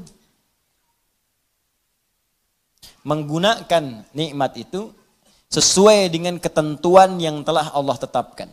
Sesuai dengan ketentuan yang telah Allah tetapkan. Sesuai dengan ketentuan yang telah Allah tetapkan. Sudah? Baik. Ungkapan terima kasih atau bahagia dan bahagia atas nikmat yang diperoleh dengan cara menggunakan nikmat itu sesuai dengan ketentuan yang telah Allah tetapkan. Baik. Awas, awas, ini kalimat singkat tapi isinya padat dan akan sangat berdampak dengan kuantitas. Ya, peningkatan nikmat setelahnya yang akan kita peroleh dari Allah Subhanahu wa taala. Kalau syukurnya benar, maka nanti limpahan nikmat berikutnya akan semakin bertambah. Perhatikan baik-baik. Awas, ini bagian ketiga ini yang sering gagal. Di syukur ini, adab pertamanya alhamdulillah, betul. Begitu menerima, alhamdulillah, alhamdulillah, alhamdulillah. Adab keduanya tujukan semua karena Allah. Tapi di adab yang ketiga, ini yang paling penting dan tidak sedikit orang gagal di sini. Jangan cukupkan syukur pada kalimat alhamdulillah. Tapi optimalkan nikmat yang diraih itu sesuai fungsinya yang telah Allah tetapkan. Misal, Allah kasih pada kita nikmat sehat di mata, melihat jelas. Kita bisa bedakan objek, ini laki-laki, ini perempuan. Ini peci putih, ini peci yang hijau. Ini peci biru, ini peci yang hitam. Bahkan yang paling nikmat, paling besar, kita bisa membedakan nikmat hak dan batil. Nikmat halal dan haram. Ini halal, itu haram. Baik, ini hak, ini batil. Jujur itu hak, dusta itu batil. Mencari dengan yang benar, itu hak, korupsi itu haram, batil. Itu nikmat luar biasa. Ini tayangan yang hak, ini yang batil. Baik, ketika kita dapatkan semua nikmat itu, maka syukuri. Maka cara mensyukurinya, tempatkan, gunakan mata ini, nikmat mata, untuk melihat sesuai dengan apa yang telah Allah tetapkan. Apa fungsi mata yang telah Allah tetapkan? Bukan sekedar melihat. Saya sering katakan, saya sering sampaikan, dalam Al-Quran, fungsi mata itu bukan sekedar melihat. Untuk manusia diikat dengan kalimat melihat yang baik-baik. Bahkan tegas kalimat Qurannya, palingkan ketika yang dilihat itu tidak baik menurut Allah. Ini nggak baik nih, palingkan. Di mana ditemukannya? Di Quran surah ke-24, An-Nur. Ayat berapa Ustaz? Ayat 30 untuk laki-laki. Apakah perempuan ikut? Ikut, bahkan harus. Ayat 31-nya perempuan. Bahkan iman kita dipertaruhkan di situ. Qul lil mu'minina yaghuddu min absarihim. Katakan pada pria-pria yang masih merasa punya iman, kalau nggak punya iman, ya nggak masalah. Karena imannya nggak ada, maka nggak ada rem dalam dirinya. Karena iman nggak ada, maka nggak ada petunjuk pada hatinya. Di hati itu ada iman. Kata Allah, kalau hatinya ada iman, maka iman itu akan merambat ke seluruh anggota tubuhnya. Saat dia naik ke mata, yaghuddu min absarihim, maka imannya akan menunjukkan apa yang harus dilihat oleh matanya. Ketika yang dilihat itu tidak benar menurut imannya, maka dia akan palingkan dari pandangan itu. Nah, jadi kalau ingin mensyukuri nikmat mata, pakai mata ini untuk melihat yang benar-benar. Yang baik-baik menurut Allah. Itu tandanya kita bersyukur dengan nikmat. Dan tanda yang kedua, iman kita masih ada. Masih kuat. Jadi kalau kita mengatakan alhamdulillah, alhamdulillah, alhamdulillah nikmat mata, tapi mata dipakai pada yang tidak benar. Itu bukan syukur namanya. Apalagi pas diucapkan, pas dilihat yang nggak benar. Gambar apa ini? Ini nih, nggak benar nih gambar nih. Alhamdulillah. Nah, alhamdulillah pandangan pertama, selanjutnya kan nggak boleh. Kalimatul haq, bihal batil. Ya, kalimatnya benar, cuma ditempatkan di tempat yang salah. Paham? Jadi coba cek deh. Katanya alhamdulillah, tapi mata masih dipakai pada yang tidak baik. Berapa kali Anda melihat gambar yang tidak tepat saat membuka status? Saat mengupdate status? Saat melihat browsing, searching, berita di internet? Saat membuka handphone, berapa kali iklan tampil? Kemudian mata kita bisa mengelak dengan cepat. Pindahkan pandangan. Itu baru satu. Belum telinga. Nikmat telinga, gunakan telinga sesuai dengan fungsi yang telah Allah tetapkan. Kata Allah, jangan dengar yang tidak baik. Ya ayyuhalladzina amanu, hai orang-orang masih merasa punya iman, la yaghtab ba'dukum ba'dha, jangan dengarkan gibah. Jangan bergibah, jangan dengarkan gibah. Jangan bikin acara gibah, jangan jadi pelaku gibah. Sekarang dikemas jadi acara TV. Itu yang repot, gibah. Ya, bikin situ tulisan. Memang kadang-kadang Gini, kalau maksiat itu jangan dikemas-kemas. Semakin dikemas kelihatannya semakin bagus. Dijualnya jadi menarik. Bikin aja title yang langsung tunjukkan pada tingkat maksiatnya. Ya. Jadi kalau ada tayangan-tayangan gosip, langsung antum sebarkan berita. Tayangan gibah. Gitu aja. Sebarin tuh ke yang lain, share. Tayangan gibah. Terus turunkan ayat Quran di bawahnya. Khusus bagi orang Islam. Islam saja supaya nggak jadi tersangka nanti. Gampang. Udah. Paham ya? Nah, ini gitu aja nanti hilang sendiri. Ya, jadi dan jangan jadi pelakunya, katanya muslim tapi jadi pelaku gibah. Aneh. Jelas ya, iman kita dipertaruhkan di situ.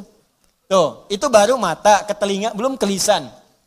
Ya lisan pakai untuk apa? Bicara yang benar. Makanya Nabi itu mengikat dua saja. Maaf, man kana yu'minu, iman lagi tuh. Man kana yu'minu billahi wal yaumil akhir falyaqul khairan aw liyasmut. Siapa yang masih merasa beriman pada Allah dan hari akhir. Kenapa ada hari akhir? Menunjukkan hisab. Dihisab. Wafat dihisab. Itu penegas tuh. Jadi kalau melanggar ketentuan ini, maaf berarti iman bermasalah. Yang kedua merasa ringan saat dihisab. Falyaqul khairan, katakan yang baik-baik. Jadi kalau masih punya iman, yang enggak baik itu enggak akan dikatakan. Apa yang enggak baik? Banyak dusta, wailulil mukadzibin, celaka para pendusta. Dusta itu enggak baik. Kalau dusta akan celaka. Gibah, ya celaan, makian, perselisihan, enggak baik. Makanya kalau Anda rajin ikut taklim tapi rajin berselisih, ada yang aneh tuh. Aneh. Katanya taklim, katanya mendekat pada Al-Quran, katanya ingin praktekkan Al-Quran, tapi melanggar isi Quran, aneh. Aneh. Anda belajar di mana? Quran mana yang Anda praktekkan? Hah? Mana iman Anda? Taklim itu menguatkan iman, bukan melanggar iman. Itu poinnya. Jadi kalau Anda dekat dengan Allah, itu semua tubuh kita akan dijaga. Lurus pada nilai-nilai kemuliaan. Jelas sampai sini? Itu teman-teman, itu baru tubuh kita. Belum yang lain. Ini saya tanya pada Anda. Ya, mulai dari pakaian, alas kaki, rumah, ya, kendaraan. Pertanyaan saya, berapa nikmat yang telah kita peroleh, yang telah kita gunakan sesuai fungsi yang telah Allah tetapkan kepada kita. Makanya pelajari dulu sebelum meminta kepada Allah. Ya Allah, berikan aku anugerah rumah. Apa fungsi rumah menurut Allah dan Rasulnya? Turunkan. Ada fungsi rumah untuk berzikir, fungsi rumah sebagai naungan. Fungsi rumah itu ada 3-4 dalam Al-Quran. Ada manzil, kenapa rumah disebut dengan manzil? Ada bait, kenapa disebut dengan bait? Ada dar, kenapa disebut dengan dar? Ada maskan, kenapa disebut dengan maskan? Ada di situ turunannya, pelajarin dulu. Jangan ngotot minta sesuatu, tapi ketika diberikan gak bisa syukurin. Itu yang bahaya nanti saat hisab. Nih rumah, kenapa disebut dengan maskan? Tempat untuk tinggal. Tapi kata maskan dari kata sakinah. Sakinah itu sesuatu yang tenang, tentram. Ciptakan ketentraman di rumah, ciptakan ketenangan di rumah. Kalau sudah punya rumah, bikin suasana tenang di rumah. Jangan di rumah ribut terus. Di rumah berselisih terus. Kalau Anda di rumah tiap hari ribut, artinya kurang syukur Anda kepada Allah. Orang yang nggak punya rumah, belum dapat amanah rumah, masih ngontrak, ada yang numpang tinggal, dia hidupnya tenang. Masa Anda yang dikasih nggak tenang? Padahal tempatnya disebut maskan, tempat untuk tenang. Ustadz, kenapa saya nggak tenang? Karena Anda nggak belajar turunan dari maskan. Maskan itu sifatnya sakinah. Sakinah itu dibawa ke rumah tangga. Ayatnya Quran 30, surah 30 ayat 21. Pelajari ayatnya. Di situ ada sakinah. Sakinah dapat, mawadah turun. Mawadah turun, rahmat dapat. Di situ disingkat sakinah, mawadah, rahmah. Disingkat jadi samara. Dibawa ke dapur jadi sambara. Itu. Ini kan pernikahan seperti sayembara, tebak-tebakan. Anda mendapatkan samara, tapi Anda tidak menggali hikmahnya, bagaimana bisa meraihnya? Anda mendapatkan pengen sakinah, tempatnya maskan yang punya Allah, tapi Anda sendiri jauh dari Allah, bagaimana bisa mendapatinya? Makanya fungsi rumah yang kedua disebut bait. Bait itu dari bata yabitu, baitan, tempat menetap. Tapi bukan sekedar menetap. Karena dalam Al-Quran ketika disebutkan bait, sesuatu yang mendekatkan diri dengan Allah. Makanya Ka'bah disebut bait. Quran surah ketiga ayat 96. Inna awwala baitin wudi'a lin-nasi alladzi bibakkata mubaraka. Sungguh rumah pertama yang ditetapkan untuk manusia itu apa? Ka'bah yang terletak di Mekah yang diberkahi. Kenapa Ka'bah disebut dengan bait? Untuk menunjukkan setiap fungsi bait itu menghadap ke arah Ka'bah. Kenapa disebut menghadap ke Ka'bah? Untuk menunjukkan ketaatan kita kepada Allah. Ibadah. Diturunkan di hadis Nabi. Pakai zikir. Rumah yang tidak digunakan untuk berzikir seperti kuburan, sepi. Bukan sekedar zikirnya, karena dengan zikir itu kita menjadi lebih dekat dengan Allah. Ketika dekat dengan Allah, rahmat turun. Begitu Joni cara memahaminya. Ini rumah dibangun-bangun, diluas-luas, tapi jauh dari Allah. Ya gimana bisa nyaman tinggal di rumah? Luasin. Silahkan aja luasin. Kandang ayam juga luas. Main ke Subang tuh banyak kandang ayam. Kandang ayam juga luas. Apa bedanya rumah Anda dengan kandang ayam? Apa beda rumah Anda dengan Ragunan? Ragunan juga luas tuh, kandang singa luas begitu. Luas. Apa bedanya? Bedanya pakai zikir. Zikir. Apa itu zikir? Banyak di Quran. Salat zikir, Quran surah 20 ayat ke-14. Wa aqimis sholata li dzikri, baca Quran zikir, Quran surah ke-15 ayat 9. Inna nahnu nazzalna dzikra wa inna lahu lahafizun. Bacaan subhanallah alhamdulillah kalimat thayyibat zikir, Quran surah ke-4 ayat 103. Asmaul husna zikir, Quran surah kedua ayat 152, ditafsirkan Quran surah ke-17 ayat ke-110. Doa itu zikir, Quran surah ke-7 ayat 205. Menghafal Quran zikir, Quran surah ke-54 ayat 17 ayat 22 ayat 32 ayat 40. Kenapa enggak dihidupkan di rumah tuh begitu? Zikir. Semua, ayo coba deh dengan istri menghafal, kan? Masya Allah. Enggak apa-apa sambil bercanda. Setelah itu berlomba. Gak apa-apa. Mama sayang, Masya Allah. Tahu nggak bedanya keramik sama kamu? Wah gitu. Nggak tahu Pak. Kalau keramik makin lama makin antik. Kalau kamu makin lama makin cantik. Catat. Oh Bapak bisa aja. Bukan karena bisanya. Tapi kecantikan itu memudar di dunia. Saya ingin semua bertahan sampai ke akhirat. Yuk. Kita mulai dengan menghafal Quran. Mudah-mudahan kita mendapatkan mahkota di akhirat. Itulah kecantikan dan keindahan yang hakiki di hadapan Allah Subhanahu wa taala. Masya Allah. Alim. Praktekin. Masya Allah. Ini. Paham? Dibikin status.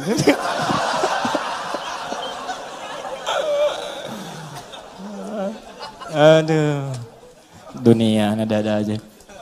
Gitu caranya. Kalau dipakai enak tuh. Coba lah anak-anak.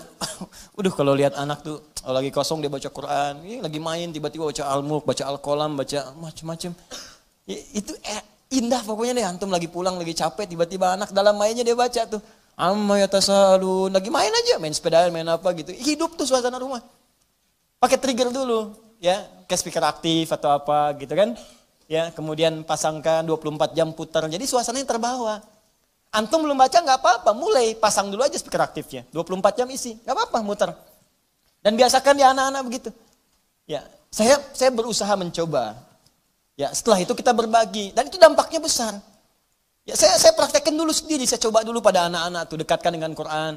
Terus beli mic-an, dia bicara dengan Quran. Quran tuh karena biasa Quran, makanya ketika dikasih mic pun bukan nyanyi, kasih Quran.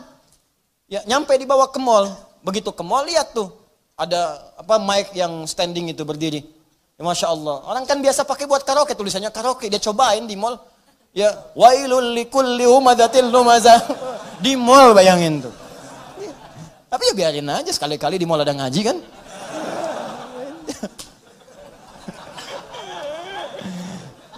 Tapi ya begitu gitu.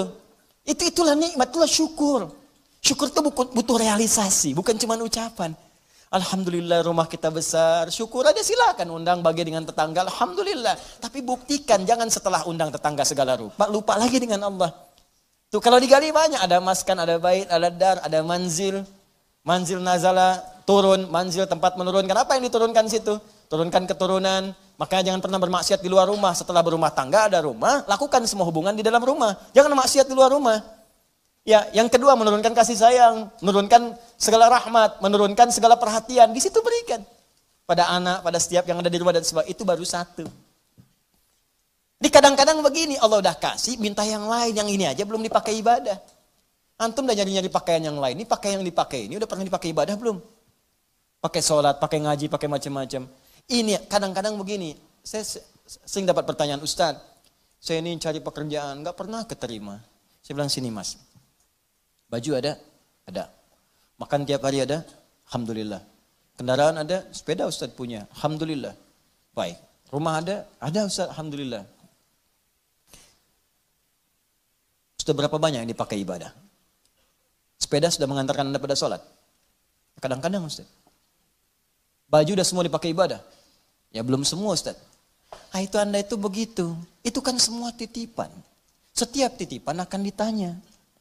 Semua orang yang dititipkan itu nggak pengen banyak. Gak ada orang titipin pengen banyak. Pengennya sedikit supaya gampang dikembalikan. Atau saat ditanya menjadi lebih mudah menjawabnya.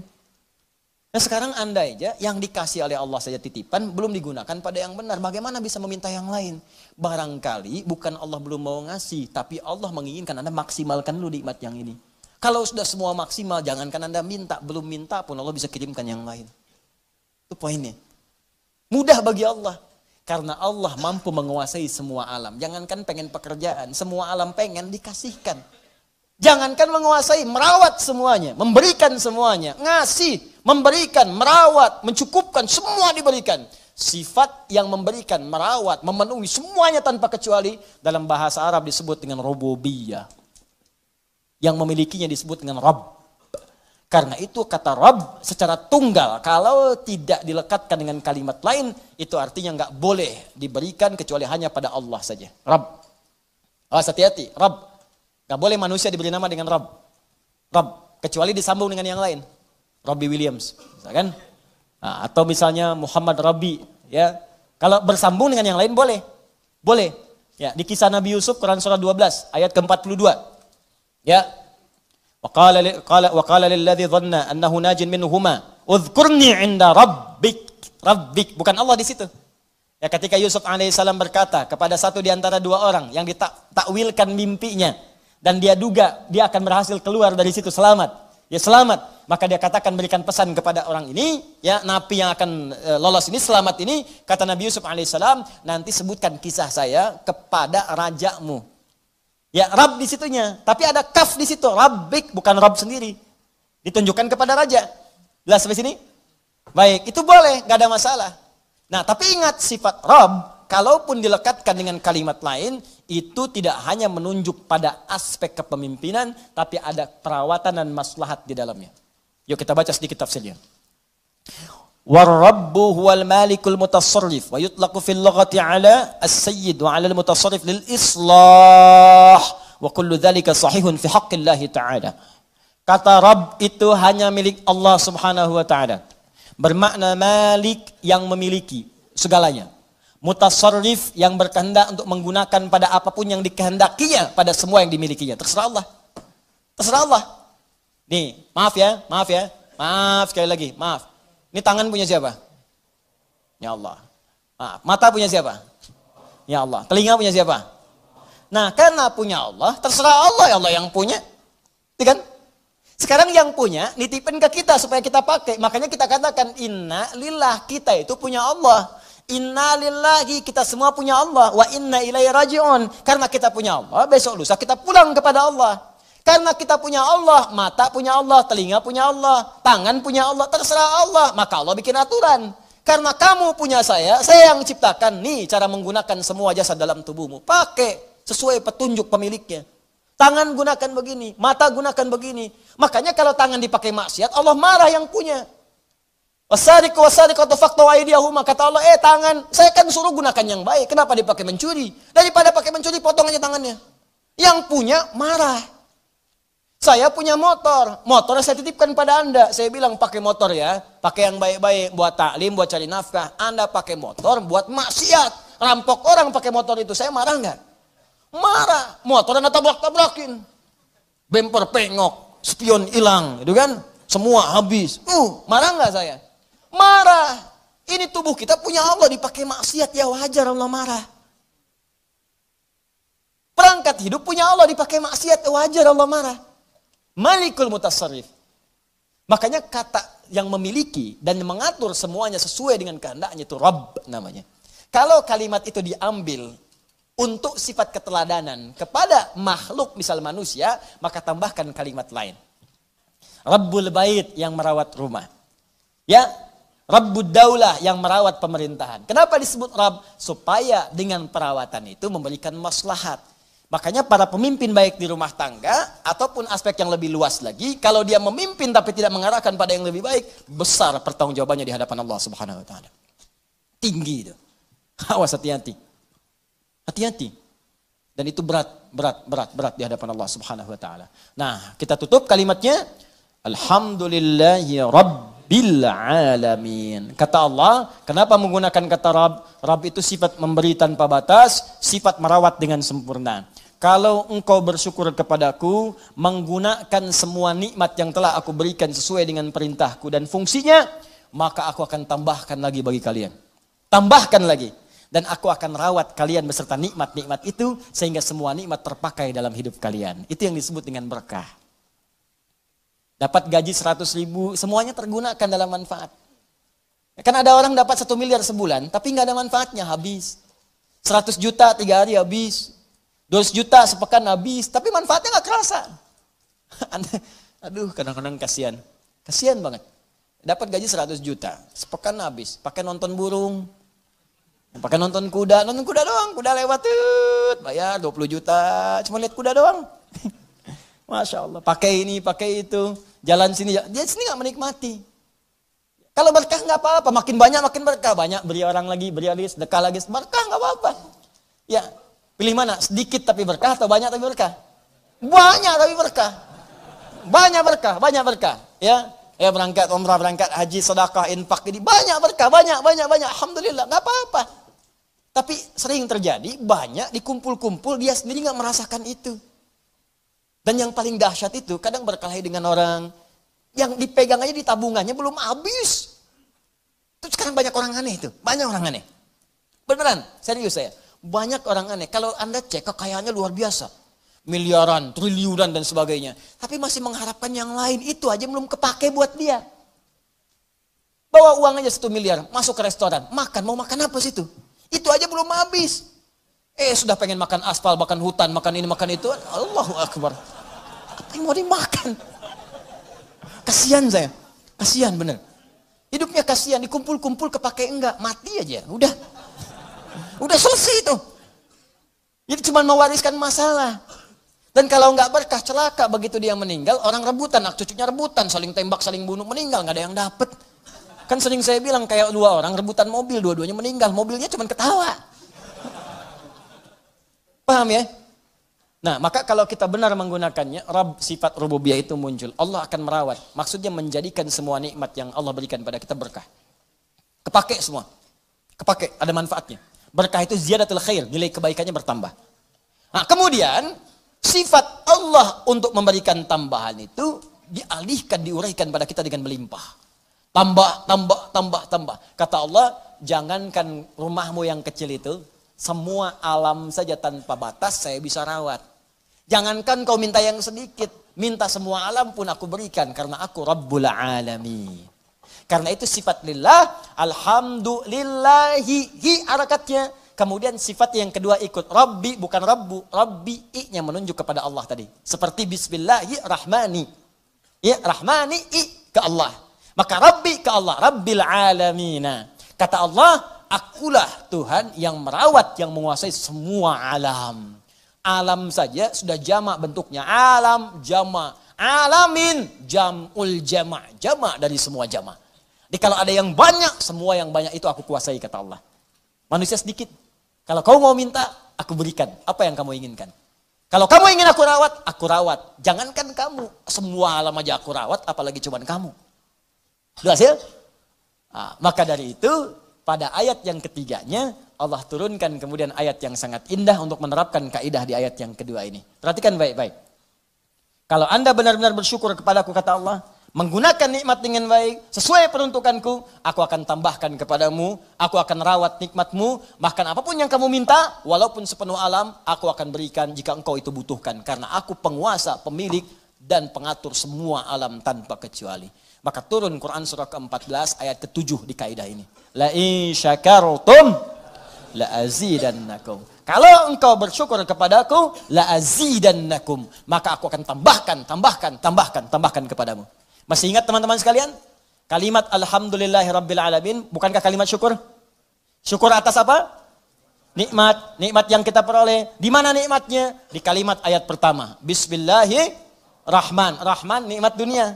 Rahim nikmat akhirat. Saat mendapatkan nikmat dunia, alhamdulillah. Begitu kita alhamdulillah, benar alhamdulillahnya, Allah tambahkan rahmannya. Syukur lagi, Allah tambahkan rahimnya. Pahala tambah lagi, pahala tambah lagi. Rahmannya tambah, lipatkan lagi. Sekarang motor, besok mobil. Sekarang mobil, besok bis. Sekarang bis, besok kereta. Nambah. Karena itu ketika Anda alhamdulillahirrabbilalamin, maka Rahman dan Rahim Allah akan tambahkan. Rahman dunia, Rahim dalam urusan akhirat. Karena itulah pada ayat selanjutnya turun lagi kalimat Ar-Rahmanir Rahim. Untuk menegaskan ketika Anda benar bersyukur kepada Allah, maka sifat Rahman dan Rahim berupa pemberian Allah akan terus dilimpahkan kepada kita. Dan itu janji Allah dalam kalimat La in syakartum la azidannakum. Maka selesai pembahasan dua ayat sekaligus, ayat yang kedua dan ayat yang ketiga. Sekarang pertanyaannya, kalau ada orang yang tidak bersyukur dengan semua itu, dan dia merasa itu punya dia. Seperti Korun pernah dicontohkan dalam masa-masa yang lampau. Sekarang muncul lagi korun-korun milenial misalnya. Ya, korun-korun kekinian. Maka penting kita ingatkan, ada ancaman yang berlaku dalam Al-Quran dan penegasan tentang apa yang terjadi jika seseorang merasa memiliki bukan sebagai titipan yang harus tingkatkan syukurnya kepada Allah Subhanahu wa taala. Itu nanti yang kita bahas di pertemuan berikutnya dengan turunnya ayat yang keempat, Maliki Yaumiddin. Sebelum itu ini ada pertanyaan mendesak yang disampaikan pada kami tadi dalam waktu jeda. Saking mendesaknya langsung dikasih tulisan huruf besar semua. Ya. Talak 3. Baik, kita jawab. Assalamualaikum Ustaz. Waalaikumsalam warahmatullahi wabarakatuh. Ini kisah saja ya, tapi ini nyata. Suami saya mengatakan talak 1 kepada saya pada saat emosi. Lelah setelah pulang kerja. Ya lelah sih lelah, tapi kan gak harus bilang talak. Saya pikir dulu-dulu gak ada orang lelah langsung bilang talak. Allah lelah nih. Mah sini. Apa Pak? Talak. Kok nggak begitu berumah tangga? Ya, sebelumnya kita berantem. Nah ini dia. Ibu ini sebetulnya mau berumah tangga, apa mau main tinju? Kan rumah tangga mau buat sakinah, mawaddah rahmah, bukan untuk berselisih. Ya kita lihat dulu dah. Baik. Lalu ajam, kemudian saya memaksa suami untuk mengatakan talak 3. Di suami pulang lelah, sebelumnya berselisih, kemudian baik setelah itu suami mengatakan talak mungkin karena kesal. Lalu 2 jam kemudian setelah berselisih, 2 jam kemudian saya memaksa suami, ya istrinya paksa suami untuk mengatakan talak 3. Baik. Dan suami saya mengatakan talak 3 dalam keadaan emosi dan tertekan. Setelah membaik, kami menyesal. Suami berkata tidak ada niat untuk mentalak 3. Itu terjadi atas dasar tekanan dan paksaan dari istri. Baik, pertanyaan, sudah berapakah talak yang jatuh kepada saya? Baik. Jika suami mentalak saya 2 kali padahal belum ada rujuk sama sekali. Baik, tolong dijawab ya Ustadz dengan jelas agar saya paham dan memperbaiki rumah tangga. Jazakumullah khair. Saya senang dengan kalimat terakhir. Saya senang sekali. Ya, saya senang dengan pertanyaan ini karena ketika pertanyaan ini ditanyakan, diajukan, itu tandanya Anda memang ingin berislah. Ingin mendapat kebaikan dari Allah, itu yang paling baik. Ada Al-Quran di surah keempat, ya, surah An-Nisa ayat 35. Fa'in khiftum shiqaqa bainahuma fab'athu hakaman min ahli wa hakaman min ahliha. In yurida islaha yuwaffiqillahu bainahuma. Yang bertanya ini, yang menyampaikan pada kami, buka Quran surah keempat An-Nisa ayat 35, paling kiri di pertengahan.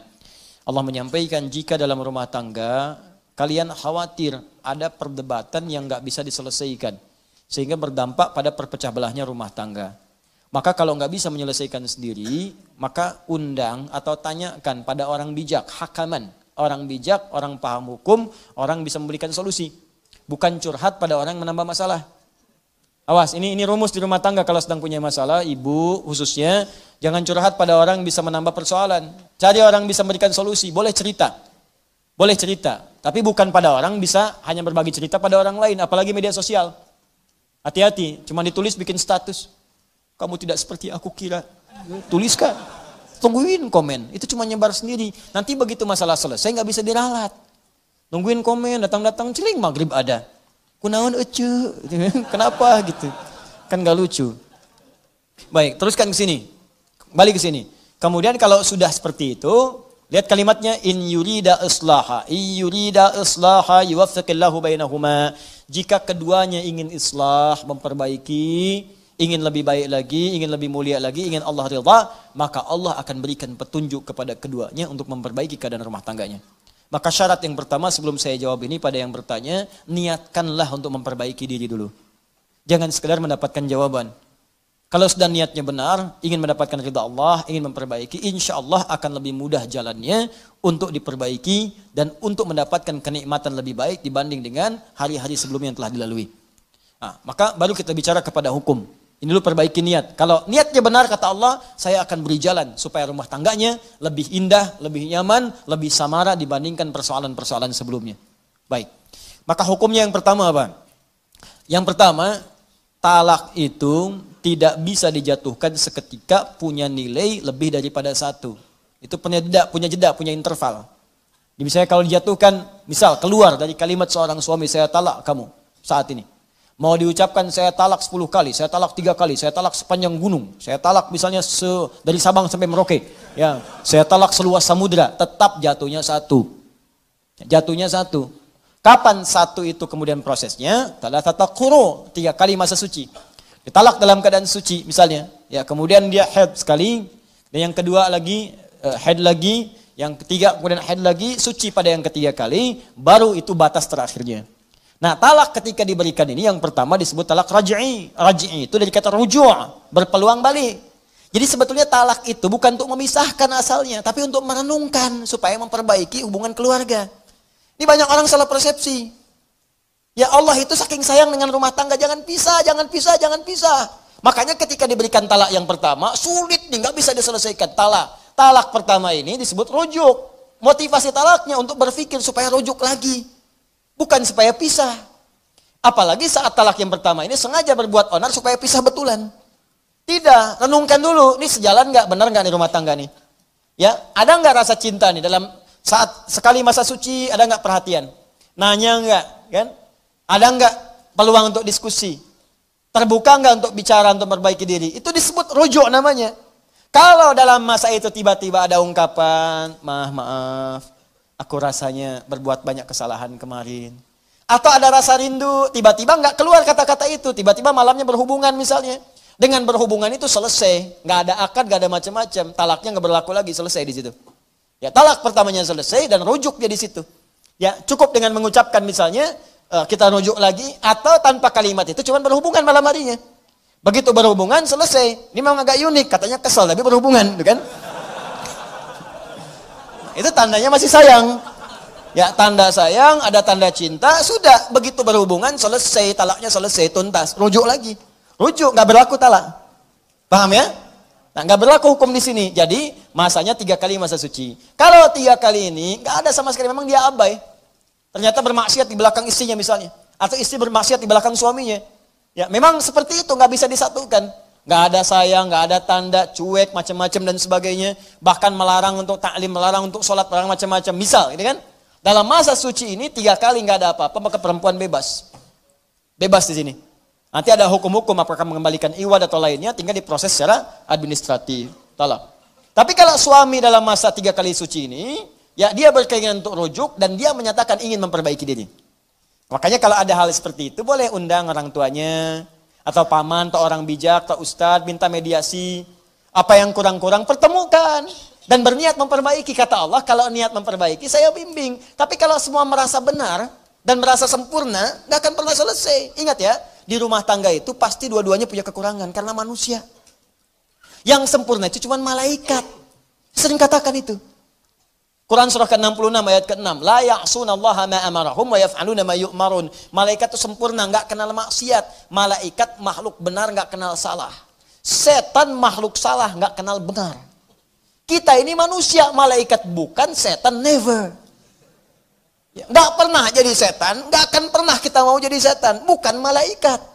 Karena itu kalau salah memang manusia, dan itu menandakan bukan malaikat, makanya kita salah. Untuk membedakan kita dengan setan, kita tobat, setan nggak tobat. Itu aja tandanya. Jadi kalau di rumah tangga ada suami salah, wajar karena suami bukan malaikat. Tapi untuk membedakan suami dengan setan, suami tobat, memperbaiki diri. Itu caranya. Istri salah, wajar ya istri, bukan malaikat. Mau dituntut sempurna, nggak akan mungkin. Kalau pengennya nikah sama malaikat sana. Tapi malaikat gak punya hasrat, gak ada nafsu, gak ada macam-macam. Tugasnya itu sempurna, selesai. Ya, wa yaf'aluna ma yu'marun, gak ada fungsinya kaitan dengan hasrat seksual dan sebagainya. Gak ada, kosong. Ya, makanya kalau istri berbuat salah, ya itu tandanya manusia. Masya Allah mama, manusia seutuhnya. Oh, Masya Allah. Kok papa tahu barusan salah. Ya, tapi untuk membedakan perempuan dengan setan ketika salah, maka dia bertobat, setan tidak. Gampang sebetulnya. Nah ini suami dengan istri kalau ada salah merenung. Oh mungkin dari kesalahan ini Allah ingin menyempurnakan sifat-sifat kemuliaan kita untuk belajar lebih baik lagi. Kadang-kadang kan kenikmatan itu lahir setelah ada kesulitan-kesulitan. Coba antum kan lari-lari capek kan. Wah, aduh kasih teh tubruk aja. Teh tubruk tuh, teh tubrukin. Air tubrukin sama teh kan. Jadi tuh kasih gula dikit yang biasanya nggak minum. Jadi enak tuh minum. Enak. Biasanya pengen ini pengen itu. Kasih air putih aja enak luar biasa. Ya enak gitu, kenapa? Karena ada keletihan, setelah itu mendapatkan kenikmatan. Makanya yusrun lahir setelah ada usrun. Inna ma'al usri yusra. Di rumah tangga tuh kalau udah ribut, setelah itu senyum, jadi enak senyumnya itu. Nikmat, jadi canda, jadi macam-macam dan sebagainya. Ya udah Pak kita baikan, ya udah. Papa sekarang mau kemana? Ke hatimu. Udah itu enak aja, Dul. Ya. Nah, jadi seperti itulah ya. Jadi wajar kalau ada persoalan. Yang kedua jangan sembarangan mengucapkan kalimat-kalimat seperti ini. Karena ada 3 hal. Ya thalathatun, ada 3 persoalan. Jidduhunna jiddun, candanya itu jadi serius, seriusnya serius, candanya serius. Ya, di antaranya apa? Ada nikah, ada talak. Ada nikah, ada talak. Makanya jangan bercanda dengan hal talak. Bisa jadi serius. Ya, jadi serius. Termasuk dengan pernikahan. Ini yang saya ingatkan juga sinetron-sinetron tuh hati-hati. Kalau akad-akad nikah itu mesti dibiaskan kalimatnya, jangan disempurnakan. Itu kalau kemudian dia ucapkan dengan sempurna, saya nikahkan kau dengan si fulan dengan anak saya segini dan saya terima nikahnya. Benar kemudian, walinya benar, terpenuhi ada semua, jadi itu. Jadi, ya kan? Sama dengan talak seperti ini. Jadi, saya percepat, ini hukumnya tidak berlaku talak 3, tidak berlaku. Talak pertama, jatuh dia hukumnya, kalau diungkapkan dengan perasaan sadar, dengan benar, kalaupun nanti emosi dan sebagainya dan dipancing pada hal seperti ini. Ya, kalau sedang emosi, sedang marah, duduk. Kata Nabi kalau berdiri, duduk. Kalau sedang beraktivitas, diam dulu supaya tenang. Kalau sedang berdiri, duduk. Jangan berselisih dulu. Ya, marah, diam dulu. Makanya Nabi itu kalau ada persoalan di rumah tangga, diam. Didiamkan dulu Sayyidah Aisyah, diam dulu supaya berpikir semua. Sebab kalau sedang marah bicara, pasti keluarnya kasar. Kasar keluarnya. Kalau sedang marah tangan bergerak, pasti kasar, kencang. Tuh. Ya, seperti itu. Kemana-mana nantinya. Diam dulu, itu rumusnya hebat di Islam. Cuman di Islam. Silahkan buka, cuman di Islam. Cek di setiap keadaan, setiap kepercayaan, gak ada kaidah-kaidah itu. Ini urusan-urusan kaidah ya, dan urusan nilai. Silahkan. Sedang berdiri, duduk. Sedang duduk, berbaring. Tiduran dulu aja. Supaya lebih tenang dulu. Ya, kalau belum mampu juga wudhu. Ya, amarah itu kan api itu setan, padamkan dengan air.